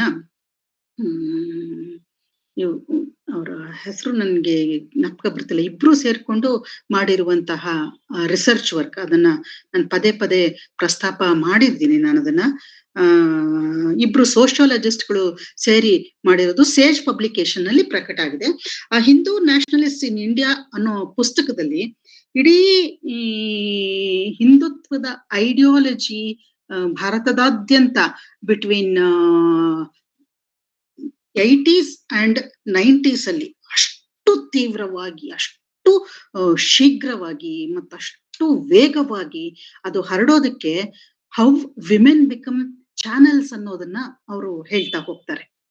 ಸೊ ಒಂದು ಸೊಸೈಟಿನಲ್ಲಿ ಯಾವುದೇ ರೀತಿಯ ಬದಲಾವಣೆ ಬೇಕು ಅಂತಂದ್ರೆ ವಿಮೆನ್ ಅನ್ನ ಹೇಗೆ ಪಿತೃ ಪುರುಷಾಧಿಕಾರಗಳು ಈ ಕಡೆ ಟೂಲ್ ಆಗು ಬಳಸ್ಕೊತಾ ಹೋಗ್ತವೆ, ಈ ಕಡೆ ಅವ್ರನ್ನ ಅಧೀನಕ್ಕೆ ತಗೊಳ್ಬೇಕಾದ್ರೆ ಅವ್ರನ್ನ ಆಪರೇಷನ್ ಕೂಡ ಮಾಡ್ತಾ ಹೋಗ್ತವೆ. ಸೊ ಎರಡೂ ರೀತಿಯಲ್ಲಿ ಬಳಸ್ಕೊತಾ ಹೋಗ್ತವೆ. So Hindu nationalist in Yogendra Malik, I got his name, Yogendra Malik ಅವರು ಎಡಿಟ್ ಮಾಡಿರುವಂತಹ ಪುಸ್ತಕ ಅದು, ಸಾರಿ ಅವರು ಸಂಶೋಧನೆಯ ಪುಸ್ತಕ, ಅದರಲ್ಲಿ ಹೇಳ್ತಾ ಹೋಗ್ತಾರೆ. ಸೊ ಇಲ್ಲಿ ಮತಾಂತರ ಅನ್ನೋದು ಅದು ಬಹಳ ದೊಡ್ಡ ಒಂದು ಸಾಮಾಜಿಕ ಬದಲಾವಣೆಯ ಒಂದು ಪ್ರಕ್ರಿಯೆ. ಎಸ್ಪೆಷಲಿ ಕೆಳಜಾತಿಗಳು ಮತ್ತು ಅಲ್ಲಿನ ಮಹಿಳೆಯರು ಒಂದು ಘನತೆಯ ಬದುಕನ್ನ ಬದುಕಬೇಕು, ಸಮಾನತೆಯ ಬದುಕನ್ನ ಬದುಕಬೇಕು, ಮತ್ತೆ ಅವ್ರಿಗೂ ಆಕ್ಚುಯಲ್ ಸ್ವಾತಂತ್ರ್ಯದ ಒಂದು ಫೀಲಿಂಗ್ ಆಗ್ಬೇಕು ಅಂತ ಹೇಳಿದಾಗ, ಬೇರೆಯವ್ರ ಜೊತೆನಲ್ಲಿ, ಬೇರೆ ಸಮುದಾಯಗಳ ಜೊತೆನಲ್ಲಿ ಒಂದು ಭ್ರಾತೃತ್ವದ ಒಂದು ಅನುಭವ ಅವರಲ್ಲಿ ಉಂಟಾಗ್ಬೇಕು ಅಂತ ಹೇಳಿದಾಗ ಅವರು ಮತಾಂತರ ಬಹಳ ಇಂಪಾರ್ಟೆಂಟ್ ಅಂತ ಹೇಳ್ತಾರೆ. ಮತಾಂತರ ಯಾಕೆ ಅಂತ ಅವ್ರು ಮಾಡೋ ಭಾಷಣ ಇದೆಯಲ್ಲ, ಅದನ್ನ ನಾವು ಪೂರ್ತಿ ಓದ್ತಾ ಹೋದಾಗ ನಾವು ಇಲ್ಲ ಅನ್ನೋಕ್ ಸಾಧ್ಯವೇ ಇಲ್ಲ. ಸೊ ಅಷ್ಟು ಚೆನ್ನಾಗಿ ಮತಾಂತರ is very important for the grass root communities to leave a dignified life and to lose their stigma ಅನ್ನುವಂತ ಮಾತನ್ನ ಅಂಬೇಡ್ಕರ್ ಹೇಳ್ತಾರೆ. ಅದ್ರಲ್ಲಿ ಬಹಳ ಇಂಪಾರ್ಟೆಂಟ್ ಆಗಿ ಮಹಿಳೆಯರ ಪಾತ್ರವನ್ನ ಕುರಿತು ಮಾತಾಡ್ತಾರೆ ಅವರು. ಮಹಿಳೆಯರ ಪಾತ್ರವನ್ನ ಕುರಿತು ಯಾಕೆ ಮಾತಾಡ್ತಾರೆ ಅಂತಂದ್ರೆ, ಯಾವುದೇ ಒಂದು ಸೋಷಿಯಲ್ ಚೇಂಜ್ ಅಥವಾ ರಿಚುವಲ್ಸ್ ಅಥವಾ ಕಂಡೀಷನಿಂಗ್, ಸೋಷಿಯಲ್ ಕಂಡೀಷನಿಂಗ್ ಅಥವಾ ಸೋಷಿಯಲ್ ಕನ್ಸ್ಟ್ರಕ್ಟ್ಸ್ ಅವೆಲ್ಲವೂ ಕೂಡ ಈ ಪುರುಷಾಧಿಕಾರವು ಮಹಿಳೆಯರ ಮೂಲಕನೇ ಅದು ಸ್ಥಾಪಿಸ್ತಾ ಹೋಗ್ತಾ ಇರುತ್ತೆ. ಬಟ್ ವೆರಿ ಇನ್ಸಿಡೆಂಟ್ಲಿ ಇಲ್ಲಿ ಮತಾಂತರದ ಪ್ರಕ್ರಿಯೆನಲ್ಲಿ ಬಹಳಷ್ಟು ಫ್ಯಾಮಿಲಿಗಳನ್ನ ನೋಡಿದೀನಿ. ಮತ್ತೆ ರಹಮತ್ ತರೀಕೆರೆ ಸರ್ ಕೂಡ ಇದ್ರ ಬಗ್ಗೆ ಬಹಳ ಇಂಪಾರ್ಟೆಂಟ್ ಆದಂತ ಒಂದು ಸಂಶೋಧನೆಯನ್ನ ಮಾಡಿದ್ದಾರೆ. ಆ ಸಂಶೋಧನೆ 2 ಭಾಗವಾಗಿ ಸಂವಾದ ಪತ್ರಿಕೆಯಲ್ಲಿ ಕೂಡ ಪ್ರಕಟ ಆಯ್ತು. ಎಸ್ಪೆಷಲಿ ಗ್ರಾಸ್ ರೂಟ್ ಕಮ್ಯುನಿಟೀಸು ಮತಾಂತರಗೊಂಡಾಗ ಅಲ್ಲಿ ಮಹಿಳೆಯರ ಪಾತ್ರ ಏನು ಇರೋದೇ ಇಲ್ಲ. ಮಹಿಳೆಯರ ಕನ್ಸೆಂಟ್ ಅನ್ನು ಕೂಡ ಅವ್ರೇನ್ ಹೆಚ್ಚು ತಗೊಳ್ತಾರ ಇರೋದೂ ಇಲ್ಲ. ನನಗೆ ಗೊತ್ತಿರುವ ಕೆಲವು ಫ್ಯಾಮಿಲೀಸು, ನನ್ನ ಫ್ಯಾಮಿಲಿ ಫ್ರೆಂಡ್ಸ್ಗಳು ಎಲ್ಲರನ್ನು. ಸೊ ಯಾಕೆ ಮತಾಂತರ ಅಂಬೇಡ್ಕರ್ ಪರಿಕಲ್ಪಿಸಿದಂತಹ ಒಂದು ಬಹಳ ದೊಡ್ಡ ಟೂಲ್ ಆಗ್ಲಿಲ್ಲ, ಅಟ್ ದ ಸೇಮ್ ಟೈಮ್ ಅದು ಗ್ರಾಸ್ ರೂಟ್ ಕಮ್ಯುನಿಟೀಸ್ ಕೂಡ ಅದು ಬೇರೆ ಒಂದು ದಾರಿಯನ್ನ ಓಪನ್ ಅಪ್ ಮಾಡ್ಲಿಲ್ಲ.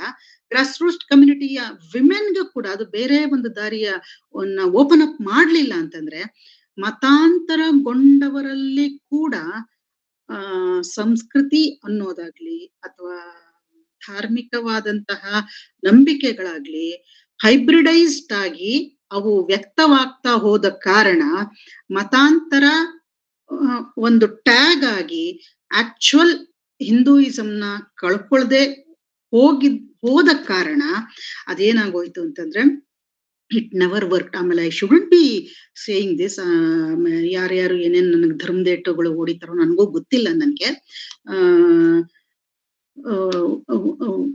ಸಪೋಸ್ ಅದು ಕೇವಲ ಗ್ರಾಸ್ ರೂಟ್ ಕಮ್ಯುನಿಟೀಸ್ಗೆ ಅಲ್ದೇನೆ ಮತಾಂತರ ಅನ್ನೋದು ಎಲ್ಲರೂ ಎಲ್ಲಾ ಸಮುದಾಯಗಳಿಗೂ ಅಥವಾ ಅದನ್ನ ವಿಸ್ತರಿಸಿದ್ದಾಗಿದ್ದಿದ್ರೆ ಬೌದ್ಧ ಧರ್ಮಕ್ಕೆ ಅಥವಾ ಬೌದ್ಧ ಧರ್ಮವನ್ನ ಕುರಿತು ಇವತ್ತು ಆ ಬೇರೆ ಬೇರೆ ಶಕ್ತಿಗಳು ಮಾಡ್ತಿರುವ ಅಪಪ್ರಚಾರ ಇರ್ತಿತ್ತ ಎನ್ನುವಂತ ಪ್ರಶ್ನೆ ಕೂಡ ನನ್ನನ್ನ ಕಾಡ್ತಾ ಇರುತ್ತೆ. ಇರ್ಲಿ. ಸೊ ಇಡೀ ಒಂದು ಸೋಷಿಯಲ್ ಚೇಂಜ್ ಅಲ್ಲಿ the role of women and women acting as A tool and at the same time ಅವರ ಇಡೀ ಮಾನಸಿಕ ಕಂಡೀಷನಿಂಗ್ ಅನ್ನ ಅಳಿಸುವ ಒಂದು ಬಹಳ ಮುಖ್ಯವಾದ ಯೋಚನೆ ಆಗಿ ನನಗೆ ಇದು ಕಾಣುತ್ತೆ.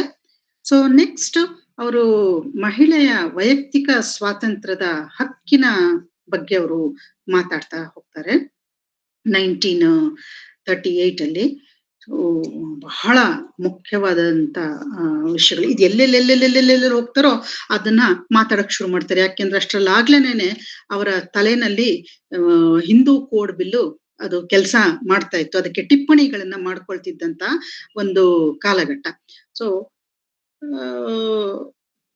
ಆಗಿನ ಕಾಲದಲ್ಲಿ ವೈಯಕ್ತಿಕ ಸ್ವಾತಂತ್ರ್ಯದ ಕಲ್ಪನೆ ಅನ್ನೋದೇನೇನೆ pitting man against women something like that, ಒಂದು ದ್ವಿಮಾನ ವೈರುಧ್ಯದ ನೆಲೆನಲ್ಲಿ ಅದ್ ಅರ್ಥ ಮಾಡ್ಕೊಳ್ತಿದ್ದಂತ ಒಂದು ಕಾಲಘಟ್ಟ. ಯಾಕೆ ಅಂತಂದ್ರೆ ನಾವೆಲ್ಲವನ್ನೂ ಕೂಡ ಒಂದು ವಸಾಹತುಶಾಹಿ ಕನ್ನಡಿಯನ್ನು ಇಟ್ಕೊಂಡೇನೆ ನೋಡ್ತಾ ಇದ್ವಿ.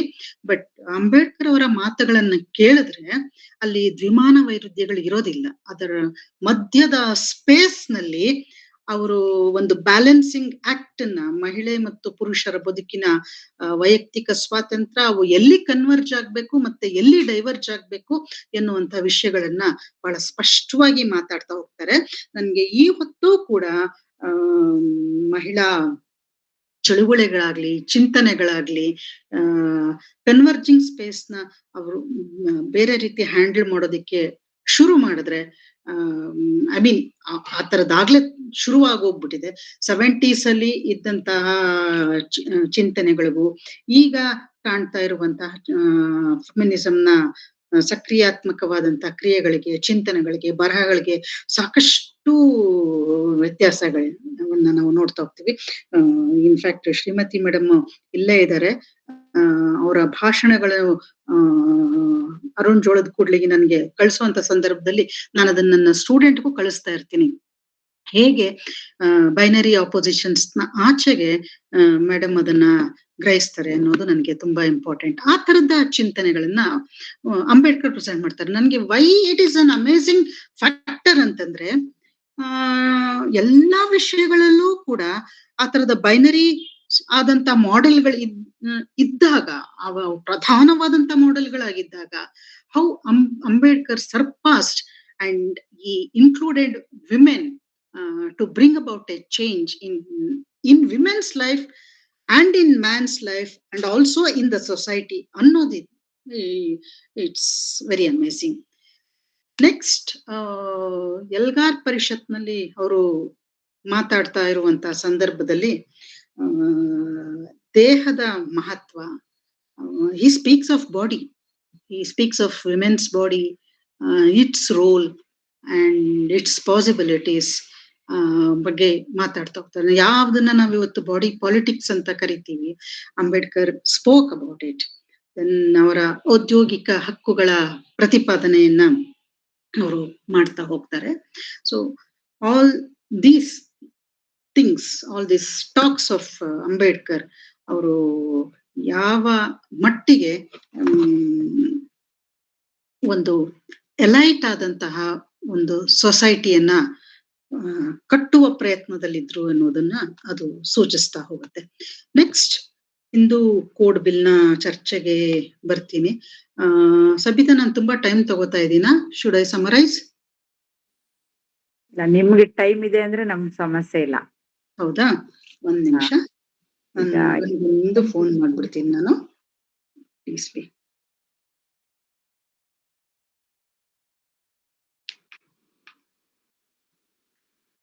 ಸೂರ್ಯ, ಇದೊಂಚೂರು ಲೇಟ್ ಆದ್ರೆ ನೀನು ಮತ್ತೆ ಸಾಹಿತ್ಯ ಅಜ್ಜಿ ಕರ್ಕೊಂಡೋಗಿರಿ, ನಾನು ಆಮೇಲೆ ಬಂದು ಜಾಯಿನ್ ಆಗ್ತೀನಿ.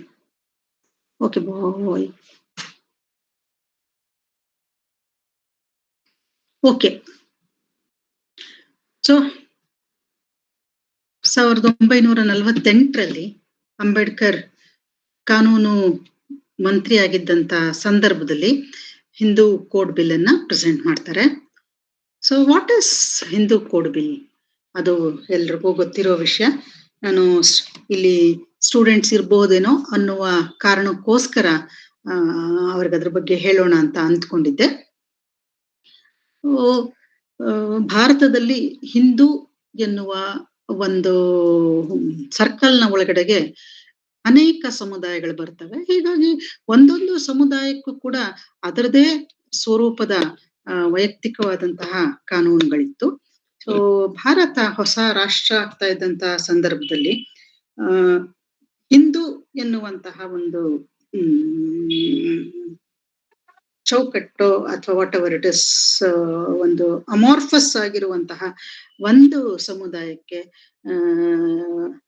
ಒಂದು ಏಕರೂಪಿತನವನ್ನ ತರೋದಕ್ಕೋಸ್ಕರ ರೂಪುಗೊಂಡಂತ ಒಂದು ಸಾಮಾಜಿಕ ಕಾನೂನು ಇದು. ಯಾಕೆ ಈ ಹಿಂದೂ ಕೋಡ್ ಬಿಲ್ ಅನ್ನ ಅಂಬೇಡ್ಕರ್ ಕನ್ಸೆಪ್ಚುಲೈಸ್ ಮಾಡ್ಕೊಳ್ತಾರೆ ಅಂತಂದ್ರೆ ಅದಕ್ಕೆ 3 ಮುಖ್ಯವಾದಂತಹ ಕಾರಣ ಇದೆ. ಮೊದಲನೇದು 20ನೇ ಶತಮಾನದ ಸಮಾನತೆ ಸ್ವಾತಂತ್ರ್ಯದ ಮೌಲ್ಯಗಳಿಗೆ ಅನುಸಾರವಾಗಿ ಅವರು ಹಿಂದೂ ಧರ್ಮವನ್ನ ಆಧುನಿಕಗೊಳಿಸುವ ಪ್ರಯತ್ನವನ್ನ ಮಾಡ್ತಾರೆ ಮತ್ತು ಹಿಂದೂ ಧರ್ಮದ ಒಳಕ್ಕೆ ಸೇರುವಂತಹ ಸಮುದಾಯಗಳನ್ನ ಒಗ್ಗೂಡಿಸುವ ಪ್ರಯತ್ನ, ಅದನ್ನ ತುಂಬಾ ಚೆನ್ನಾಗಿ ಒಗ್ಗೂಡಿಸುವ ಪ್ರಯತ್ನ ಅನ್ನುವ ಪದವನ್ನೇ ಅವರು ಬಳಸ್ತಾರೆ. ಸೊ ಹಿಂದೂ ಸೋಕಾಲ್ಡ್ ಹಿಂದೂ ಸಮಾಜವನ್ನ ಒಗ್ಗೂಡಿಸುವಂತಹ ಅಂಬೇಡ್ಕರ್ ವಿಧಾನ ಏನಿತ್ತು ಮತ್ತೆ ಇವತ್ತು ಹಿಂದೂ ಸಮಾಜವನ್ನ ಒಗ್ಗೂಡಿಸ್ತೀವಿ ಅಂತ ಏನ್ ಮಾಡ್ತಾ ಇದ್ದಾರೆ ಅನ್ನೋದನ್ನ ಕಂಪ್ಯಾರಿಟಿವ್ ಆಗಿ ನೋಡಿದ್ರೆ you will know the difference of it. So ಆ ಸಮಾಜವನ್ನ ಒಗ್ಗೂಡಿಸೋದಕ್ಕೋಸ್ಕರ ಹಿಂದೂ ಕೋಡ್ ಬಿಲ್ಲು ಮತ್ತೆ ಹಿಂದೂ ಧರ್ಮದ ಒಂದು ವೈಯಕ್ತಿಕ ಕಾನೂನನ್ನ ಅಂಬೇಡ್ಕರ್ ಕನ್ಸೆಪ್ಚುಲೈಸ್ ಮಾಡ್ಲಿಕ್ಕೆ ಶುರು ಮಾಡ್ತಾರೆ. 2ನೇ ಕಾರಣ, ಪುರುಷಾಧಿಕಾರ, ಮಹಿಳೆಯರನ್ನ ಶೋಷಿಸೋದು, ಹಾಗೆ ಅದಕ್ಕೊಂದು ಒಂದು ಅಡೆತಡೆಯನ್ನ ನಿರ್ಮಿಸೋದು ಅವ್ರಿಗೆ ಬಹಳ ಮುಖ್ಯ ಆಗಿರುತ್ತೆ.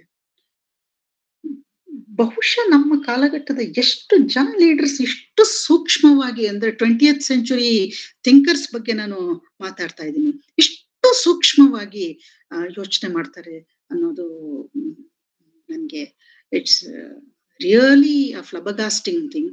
ನಾವು ಒಟ್ಟಿಗಿಟ್ಕೊಂಡು ನೋಡಿದಾಗ ಮಹಾತ್ಮ ಗಾಂಧಿನಾಗ್ಬೋದು, ನೆಹರೂನಾಗ್ಬೋದು, ಅಂಬೇಡ್ಕರ್ ಆಗ್ಬೋದು, all 20th century thinkers for that matter. ನಾನು ಕೆಲವರು ಎವಾಲ್ವ್ ಆಗ್ತಾ ಹೋಗೋದನ್ನ ನೋಡಿದ್ದೀನಿ. ಸಾಂಪ್ರದಾಯಿಕವಾದಂತಹ ಒಂದು ತಿಳುವಳಿಕೆಯಿಂದ ಬೇರೆ ರೀತಿ ಎವಾಲ್ವ್ ಆಗಿರುವಂತಹ ಥಿಂಕರ್ಸ್ ಕೂಡ ಇದ್ದಾರೆ. ಸೊ ಕೆಲವರು ಇದ್ದಲ್ಲೇ ಇದ್ದಂತಹ ಥಿಂಕರ್ಸ್ ಕೂಡ ಇದ್ದಾರೆ.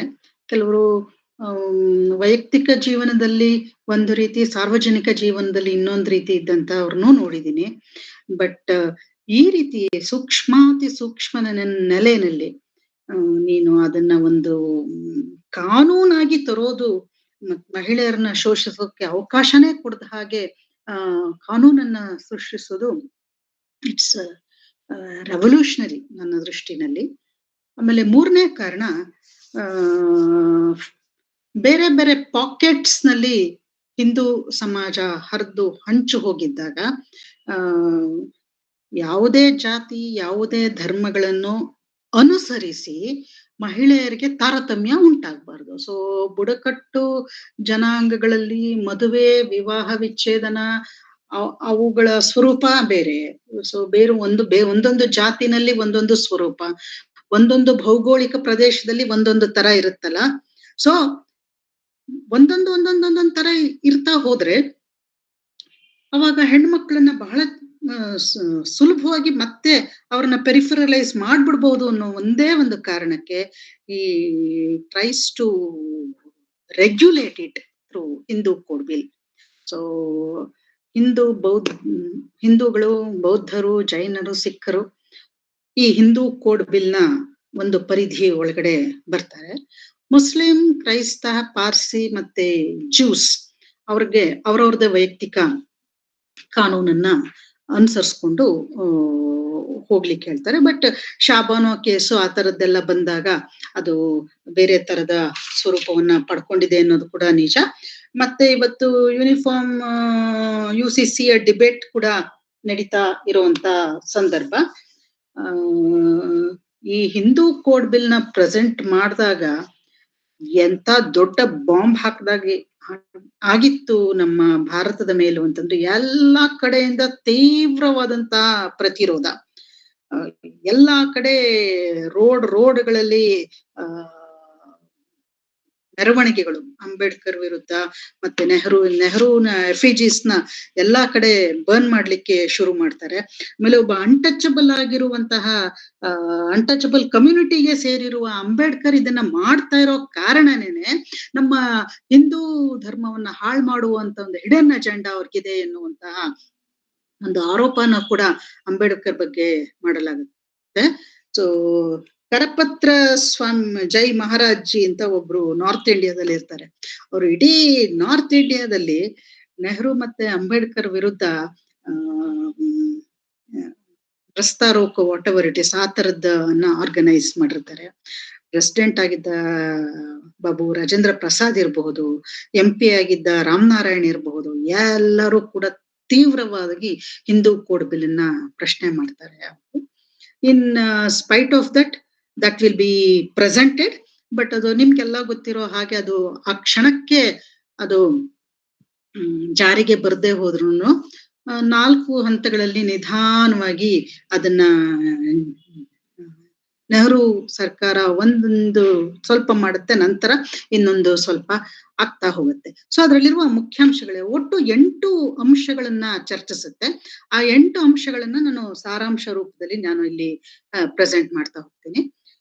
ಸೊ ಮದುವೆ ಅದು ಎಲ್ರಿಗೂ ಗೊತ್ತಿರೋ ಸಂಗತಿನೇ ನಾನು ಮತ್ತಿಲ್ಲಿ ಹೇಳ್ತಾ ಇದ್ದೀನಿ. ಏಕಪತಿತ್ವ ಮತ್ತೆ ಏಕಪತ್ನಿತ್ವವನ್ನ ಅದು ಕಡ್ಡಾಯಗೊಳಿಸುತ್ತೆ. So ಪಾಲಿಗಮಿ versus ಮೊನೋಗಮಿ. ಆ ಮೂಲಕವಾಗಿ ಹೆಣ್ಣಿಗೆ ಸದಾ ಕಾಡುವಂತ ಒಂದು ಇನ್ಸೆಕ್ಯೂರಿಟಿಯ ಫೀಲಿಂಗ್, ಮತ್ತೆ ಸೈಕಾಲಜಿಕಲ್ ಆಗಿ ಅವಳ ಮೇಲೆ ಸೈಕಾಲಜಿಕಲ್ ಆಗಿ ಕೂಡ, ಫಿನಾನ್ಷಿಯಲ್ ಆಗಿ ಕೂಡ, ಸೋಷಿಯಲಿ ಎಲ್ಲಾ ರೀತಿನಲ್ಲೂ ಮಹಿಳೆಯರ ಮೇಲೆ ಆಗುವಂತಹ ಆನ್ಸ್ಲಾಟ್ ಅನ್ನ ಈ ಏಕಪತಿತ್ವ ಮತ್ತು ಏಕಪತ್ನಿತ್ವ ಎರಡು ಅದು ತಡೆಯುವ ಒಂದು ಮುಖ್ಯ ಕಾನೂನಾಗುತ್ತೆ. ವಿಚ್ಛೇದನ, ಮಹಿಳೆ ಮತ್ತೆ ಪುರುಷ ಇಬ್ಬರಿಗೂ ಅದು ವಿಚ್ಛೇದನದ ಹಕ್ಕನ್ನು ಕೊಡುತ್ತೆ. ಯಾವ ಕಾರಣದಿಂದ ವಿಚ್ಛೇದನ ತಗೋಬಹುದು ಅನ್ನೋದನ್ನ ಕೂಡ ಅವರು ಸ್ಪೆಸಿಫೈ ಮಾಡ್ತಾರೆ. ಮತ್ತೆ ವಿಚ್ಛೇದನದ ಸಂದರ್ಭದಲ್ಲಿ ವಿಚ್ಛೇದನ ಪಡ್ಕೊಂಡಾಗ ಪತ್ನಿಗೆ ಜೀವನಾಂಶದ ಹಕ್ಕನ್ನ ಕೊಡಬೇಕು ಅನ್ನೋದನ್ನು ಕೂಡ ಅವರು ಕಾನೂನಿನಲ್ಲಿ ತಗೊಂಡ್ ಬರ್ತಾರೆ. ಹೆಣ್ಮಕ್ಳಿಗೆ ಆಸ್ತಿನಲ್ಲಿ ಪಾಲು ಕೊಡೋದ್ರ ಬಗ್ಗೆ, ಪಿತ್ರಾರ್ಜಿತ ಆಸ್ತಿನಲ್ಲಿ ಹೆಣ್ಮಕ್ಳಿಗೆ ಸಮಾನವಾದಂತ ಹಕ್ಕನ್ನ ನೀಡುತ್ತೆ. ಅಟ್ ದ ಸೇಮ್ ಟೈಮ್ 50%, ಅದರಲ್ಲಿ 50% ಗಂಡು ಮಕ್ಕಳಿಗೆ, ಬಟ್ ಇನ್ನು ಉಳಿದ 50% ಹಂಚಬೇಕು ಅನ್ನುವಂತಹ ಒಂದು ಇದನ್ನು ಕೂಡ ಕ್ಲಾಸ್ ಅನ್ನ ಕೂಡ ಅದು ಹಾಕುತ್ತೆ. ಹಾಗೆ ವಿಧವೆಯರಿಗೆ ಅದು ಪಾಲನ್ನ ಕೊಡುತ್ತೆ. ಮಹಿಳೆಯರಿಗೆ ವಾರಸುದಾರಿಕೆಯನ್ನ ಅದು ಅಧಿಕೃತಗೊಳಿಸುತ್ತೆ. ಸೊ ಇದಿಷ್ಟು ಕೂಡ ಹಿಂದೂ ಕೋಡ್ ಬಿಲ್ನ ಈ ಇಷ್ಟು ಅಂಶಗಳು ಅಲ್ಲಿ ತನಕ ಮಹಿಳೆಯರನ್ನ ಇದ್ಯಾವುದಕ್ಕೂ ಅವರು ಕನ್ಸಿಡರೇ ಮಾಡ್ತಿರ್ಲಿಲ್ಲ. ಅದು ನಿಮ್ಗೆಲ್ಲರಿಗೂ ಗೊತ್ತಿರುವಂತ ವಿಷಯ. So for the first time women is standing on the same platform and she can claim same things whatever man claims, and she has right for that ಅನ್ನೋದು ದೊಡ್ಡ ಒಂದು ಪ್ಯಾರಡೈಮ್ ಶಿಫ್ಟ್ ಅನ್ನ ವಿಮೆನ್ಗೆ ಅಂಬೇಡ್ಕರ್ ಅವರು ತಮ್ಮ ತಾವು ಕಾನ್ಸೆಪ್ಚುಲೈಸ್ ಮಾಡಿದ ಹಿಂದೂ ಕೋಡ್ ಬಿಲ್ ನ ಮೂಲಕ ಕೊಡ್ತಾ ಹೋಗ್ತಾರೆ. ದತ್ತು ಸ್ವೀಕಾರ, ಯಾವ ಸಂದರ್ಭದಲ್ಲಿ ಮಕ್ಕಳನ್ನ ದತ್ತು ತಗೋಬಹುದು, ಅದು ಹಿಂದೂ ಪುರುಷರಿಗೂ ಹಕ್ಕನ್ನ ಕೊಡುತ್ತೆ, ಮಹಿಳೆಯರಿಗೂ ಕೊಡುತ್ತೆ. ಮತ್ತೆ ಹಿಂದೂ ಪುರುಷರು ತಮ್ಮ ಹೆಂಡತಿಯ ಸಮ್ಮತಿಯನ್ನ ಪಡ್ಕೊಳ್ದೇನೆ ಅವರು ದತ್ತನ್ನ ತಗೊಳ್ಳೋ ಹಾಗಿಲ್ಲ ಅನ್ನುವಂತ ಒಂದು ನಿಯಮವನ್ನ ಕೂಡ ಅದು ಹಾಕುತ್ತೆ. ಸೊ ಹೀಗಾಗಿ ಹಲವು ನಿಯಮಗಳ ಅನ್ವಯ ಅದು ದತ್ತು ಸ್ವೀಕಾರದ ಹಕ್ಕನ್ನ ಕೊಡುತ್ತೆ. ಬಟ್ ಅದಕ್ಕೆ ಇಬ್ಬರು ಒಪ್ಪಿಗೆ ಕೂಡ ಇರಬೇಕು ಅನ್ನೋದನ್ನು ಅದು ಹೇಳುತ್ತೆ. ನೆಕ್ಸ್ಟ್, ಅವಿವಾಹಿತ ಮಹಿಳೆ ವಿಧವೆ ಆಗ್ಬೋದು ಅಥವಾ ವಿಚ್ಛೇದಿತವಾದಂತಹ ಹಿಂದೂ ಮಹಿಳೆ ಆಕೆ ಮಕ್ಕಳನ್ನ ದತ್ತು ಪಡಿಬಹುದು ಅಂತ ಹೇಳುತ್ತೆ. ಪೋಷಕತ್ವದ ನಿಯಮ. ಸೊ ದತ್ತು ಪಡೆದಾಗ ಯಾರ್ಯಾರು ಹೇಗೆ ಅದು ಪೋಷಣೆ ಮಾಡ್ಬೇಕು ಅನ್ನೋದು ಕೂಡ ಅದು ತುಂಬಾ ಕ್ಲೀನ್ ಆಗಿ ಅದು ಸ್ಪೆಸಿಫೈ ಮಾಡುತ್ತೆ. ಸೊ ಒನ್ಸ್ ಅಗೈನ್ ಇದೊಂದು ಸಪೋರ್ಟ್ ಸಿಸ್ಟಮ್ ಅನ್ನ, ಹಿಂದೂ ಕೋಡ್ ಬಿಲ್ ಒಂದು social support system, economic support system, psychological ಆದಂತಹ ಒಂದು ಸಪೋರ್ಟ್ ಸಿಸ್ಟಮ್ ಅನ್ನ ಕ್ರಿಯೇಟ್ ಮಾಡೋದರ ಜೊತೆನಲ್ಲೇನೆ ಮಹಿಳೆಯರನ್ನ ಕಾಡ್ತಾ ಇದ್ದಂತಹ ಎಕ್ಸಿಸ್ಟೆನ್ಶಿಯಲಿಸಮ್ ಇಶ್ಯೂಸ್ ಏನಿದ್ವು ಎಲ್ಲವನ್ನೂ ಕೂಡ ಡೆಮಾಲಿಷ್ ಮಾಡುತ್ತೆ. ಆಮೇಲೆ ಒಂದು ಸೋಷಿಯಲ್ ಕಾಂಟ್ರಾಕ್ಟ್ ಇತ್ತಲ್ಲ, ಕುಟುಂಬಕ್ಕೂ ಮಹಿಳೆಗೂ, ಸಮಾಜಕ್ಕೂ ಮಹಿಳೆಗೂ, ಮತ್ತೆ ಗಂಡಿಗೂ ಮತ್ತು ಮಹಿಳೆಗೂ ಇದ್ದಂತ ಒಂದು ಸೋಷಿಯಲ್ ಕಾಂಟ್ರಾಕ್ಟ್ ಅನ್ನ ಹಿಂದೂ ಕೋಡ್ ಬಿಲ್ ಡೆಮಾಲಿಷ್ ಮಾಡಾಕ್ಬಿಡುತ್ತೆ. ಸೊ ಆ ಸೋಷಿಯಲ್ ಕಾಂಟ್ರಾಕ್ಟ್ ಬಿದ್ದು ಹೋಯ್ತು ಅಂದ ತಕ್ಷಣನೇ ಅದು ಮನುಸ್ಮೃತಿ ಅದು ಕ್ರಂಬಲ್ ಆಗ್ತಾ ಹೋಗುತ್ತೆ. ಸೊ ಹೀಗಾಗಿ ಇದಕ್ಕೆ ತುಂಬಾ ವಿರೋಧ ಬರುತ್ತೆ. So at the same time Ambedkar patriarchy ಇಂದ ಸೃಷ್ಟಿಯಾದಂತಹ ಆಪರೇಷನ್ಸ್ ಅಂಡ್ ಇಂಬ್ಯಾಲೆನ್ಸಸ್, ಆಮೇಲೆ ಪೇಟ್ರಿಯಾರ್ಕಿ ಮಹಿಳೆಯರಿಗೆ ಬ್ಲಾಕ್ ಮಾಡಿದಂತಹ ಎಲ್ಲಾ ಸ್ಪೇಸ್ಗಳನ್ನ ಎಲ್ಲವನ್ನೂ ಕೂಡ ಹಿಂದೂ ಕೋಡ್ ಬಿಲ್ ನ ಮೂಲಕ ಅಂಬೇಡ್ಕರ್ ಕಟ್ಕೊಡೋದಿಕ್ಕೆ ಶುರು ಮಾಡ್ತಾರೆ. ಇನ್ಫ್ಯಾಕ್ಟ್ ಹಿಂದೂ ಕೋಡ್ ಬಿಲ್ ವಿಷಯಕ್ಕೆ ನೆಹರು ಮತ್ತೆ ಅಂಬೇಡ್ಕರ್ಗೆ ಸ್ವಲ್ಪ ಮನಸ್ತಾಪ ಬಂದು ಅವರು ಕಾನೂನು ಮಂತ್ರಿ ಪದವಿಗೆ ರಾಜೀನಾಮೆಯನ್ನ ಕೂಡ ಕೊಡ್ತಾರೆ. ಆಗ ಇಂಡಿಯಾದಲ್ಲಿ ಇದ್ದಂತಹ ಫ್ರಾನ್ಸ್ನ ಜರ್ನಲಿಸ್ಟ್ ಒಬ್ರು, ಅವರು ಇಂಡಿಯಾದಲ್ಲಿ ಇದ್ದಂತ ಇಂಗ್ಲೆಂಡ್ನ ಜರ್ನಲಿಸ್ಟ್ ಮಾರ್ಲೆ ಎನ್ನುವಂತಹ ಜರ್ನಲಿಸ್ಟು ಅವರು ನೆಹರುನ ಇಂಟರ್ವ್ಯೂ ಮಾಡ್ತಾರೆ. ನೆಹರುನ ಇಂಟರ್ವ್ಯೂ ಮಾಡ್ಬಿಟ್ಟು ಸಂವಿಧಾನದ ಬಗ್ಗೆ ಇಂಟರ್ವ್ಯೂ ಮಾಡ್ತಾರೆ. ಇಂಡಿಯಾದ ಸಂವಿಧಾನದ ಇಂಪಾರ್ಟೆನ್ಸ್ ನ ಕುರಿತು ನೆಹರುಗೆ ಮಾತಾಡಿ ಅಂತ ಹೇಳ್ತಾರೆ. ನೆಹರು ತುಂಬಾ ಇಂಪಾರ್ಟೆಂಟ್ ಆದಂತ ಒಂದು ಸೆಂಟೆನ್ಸ್ ನ ಹೇಳ್ತಾರೆ. ಕ್ರಿಯೇಟಿಂಗ್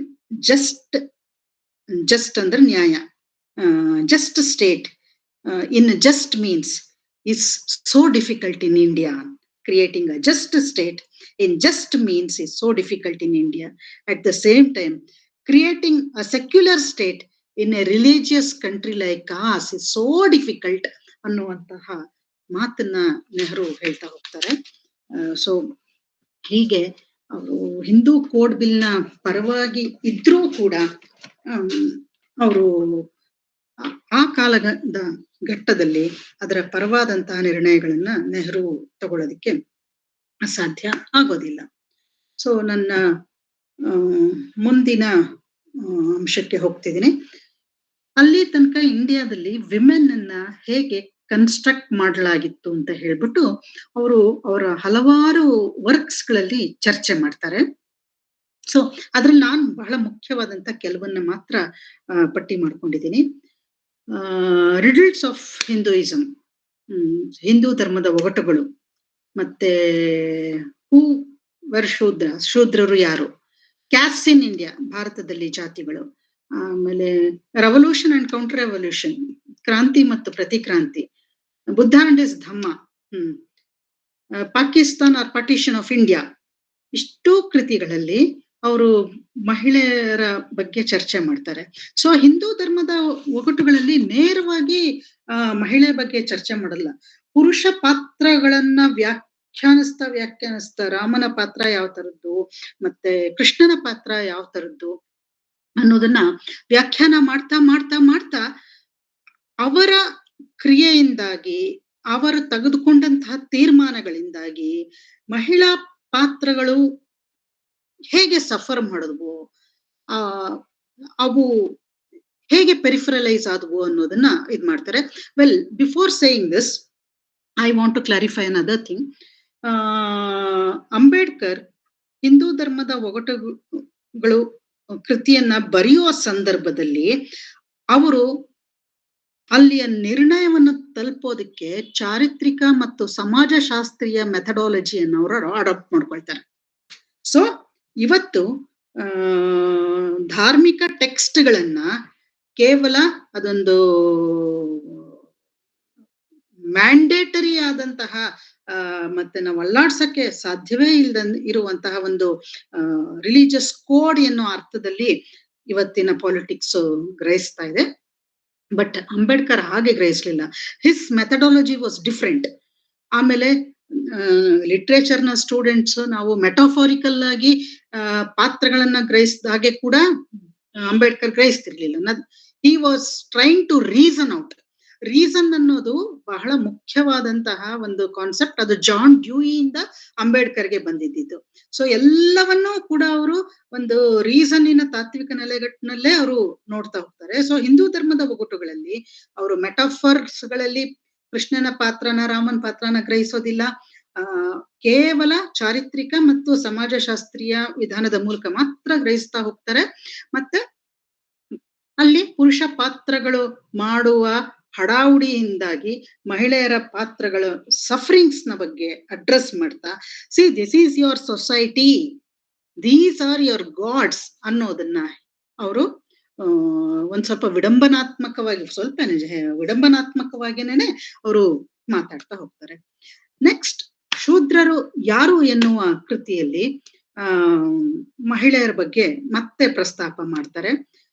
ಸೊ ಶೂದ್ರರು ಯಾರು ಅನ್ನುವ ಕೃತಿನೇ ಪುರುಷ ಸೂಕ್ತ ಅದ ಆಧಾರದ ಮೇಲೆ ರಚನೆ ಆಗಿರೋದು. ಸೊ ಪುರುಷ ಸೂಕ್ತ ಅದು ಶ್ರೇಣೀಕರಣ ವ್ಯವಸ್ಥೆಯನ್ನ ಸ್ಥಾಪಿಸೋದಕ್ಕೆ ಬೇಕಾಗುವಂತಹ ಸಬ್ಸ್ಟ್ಯಾನ್ಶಿಯೇಟ್ ಮಾಡ್ಕೊಳ್ಳುವಂತಹ ಒಂದು ಟೆಕ್ಸ್ಟ್ ಅದು.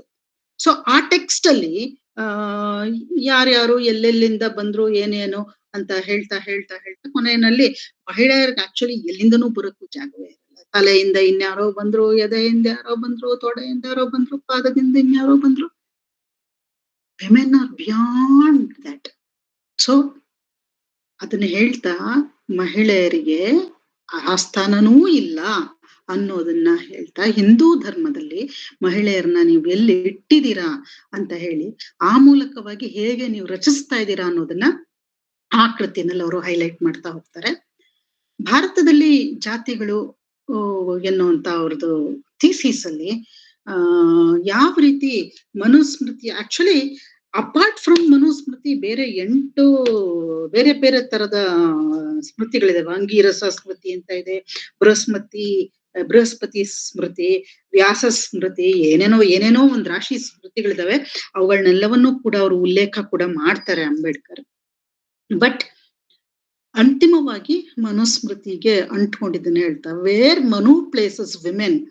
ಸೊ ಭಾರತದಲ್ಲಿ ಜಾತಿಗಳು ಹೇಗೆ ಅವು ಕ್ಲೋಸ್ಡ್ ಡೋರ್ಸ್ ಆಗಿರುವಂತಹ ಒಂದು ವ್ಯವಸ್ಥೆಯನ್ನ ಸೃಷ್ಟಿಸ್ತವೆ, ಶ್ರೇಣೀಕರಣ ಪ್ಲಸ್ ಕ್ಲೋಸ್ ಡೋರ್ಸ್. ಆಮೇಲೆ ಇಡೀ ಭಾರತದ ಜಾತಿ ವ್ಯವಸ್ಥೆಯ ಸ್ಟ್ರೆಂತ್ ಇರೋದೇನೇನೆ ಹೆಣ್ಣು ಮಕ್ಕಳನ್ನ ಅವರು ಕಂಡೀಷನ್ ಮಾಡಿರುವ ರೀತಿನಲ್ಲಿ ಅನ್ನೋದನ್ನ ಅವರು ಅದ್ಭುತವಾಗಿ ಪ್ರೂವ್ ಮಾಡ್ತಾ ಹೋಗ್ತಾರೆ.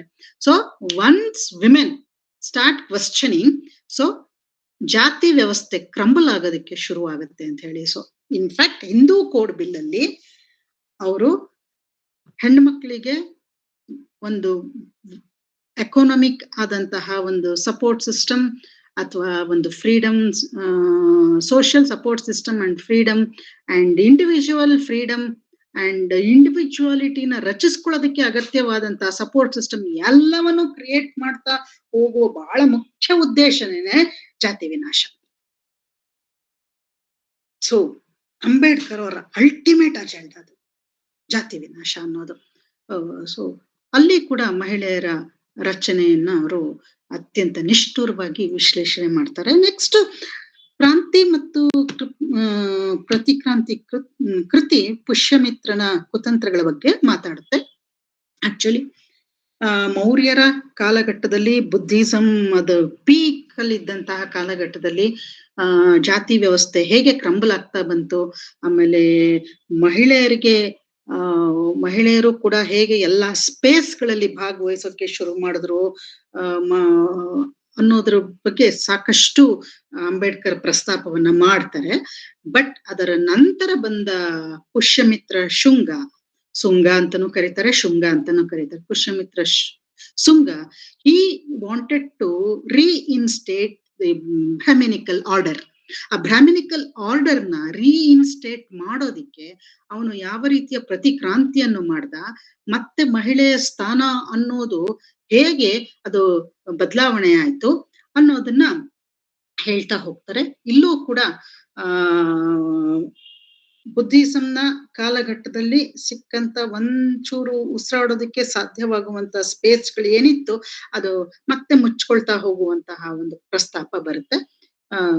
ಇಲ್ಲಿ ಮಹಿಳೆಯರ ರಚನೆಯ ಸ್ವರೂಪ is not the thrust area of ಕ್ರಾಂತಿ ಅಂಡ್ ಪ್ರತಿಕ್ರಾಂತಿ.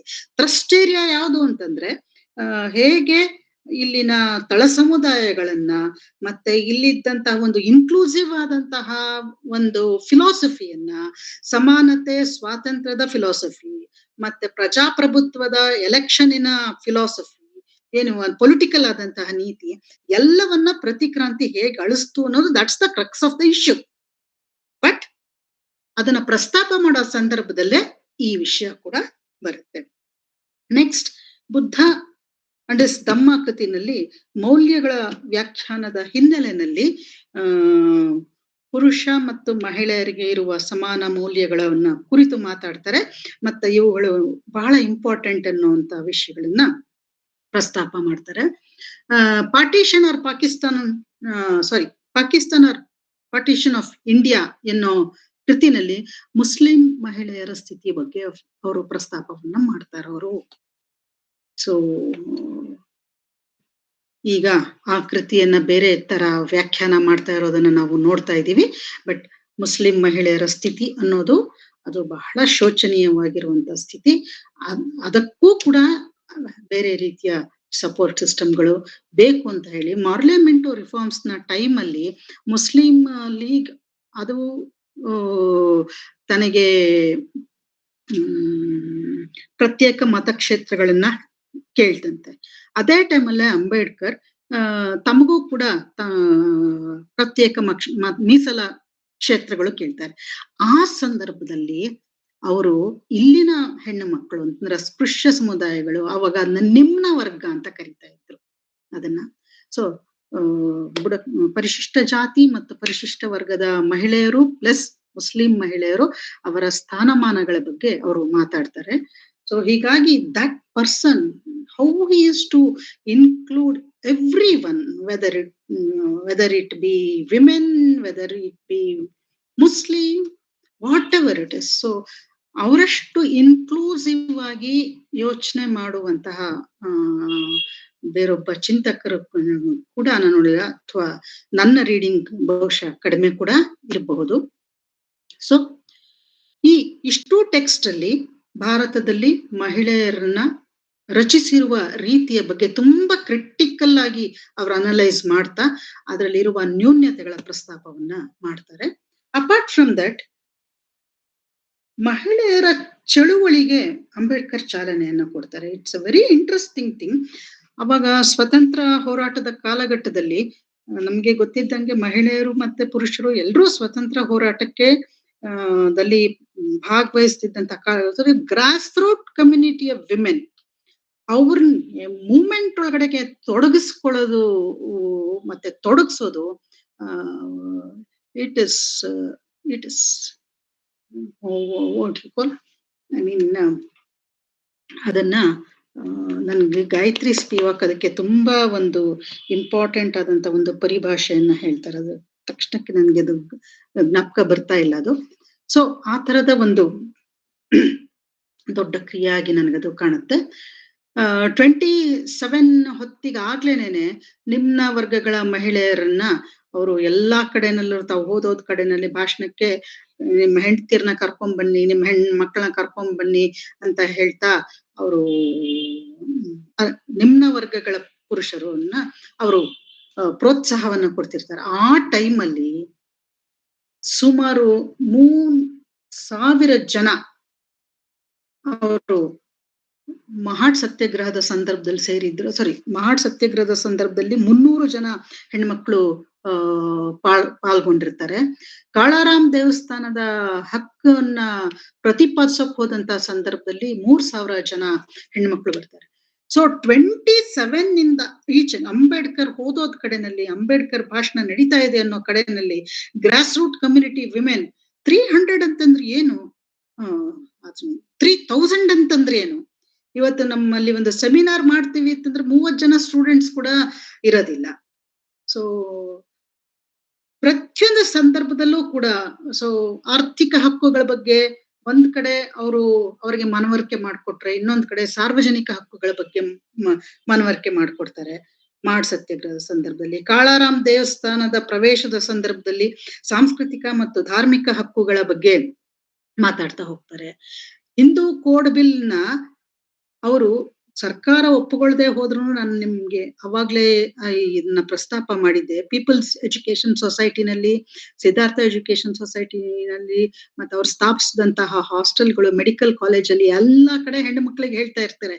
ಸೊ ಮುಖ್ಯವಾಹಿನಿಗೆ ಮಹಿಳಾ ಚಳುವಳಿಯನ್ನ ತರೋದು, ಆ ಮಹಿಳಾ ಚಳುವಳಿಗೆ ಅಗತ್ಯವಾಗಿರುವಂತ ಒಂದು ಐಡಿಯಾಲಜಿಯನ್ನ ಅಂಬೇಡ್ಕರ್ ಕಟ್ಕೊಡ್ತಾ ಹೋಗಿದ್ದು.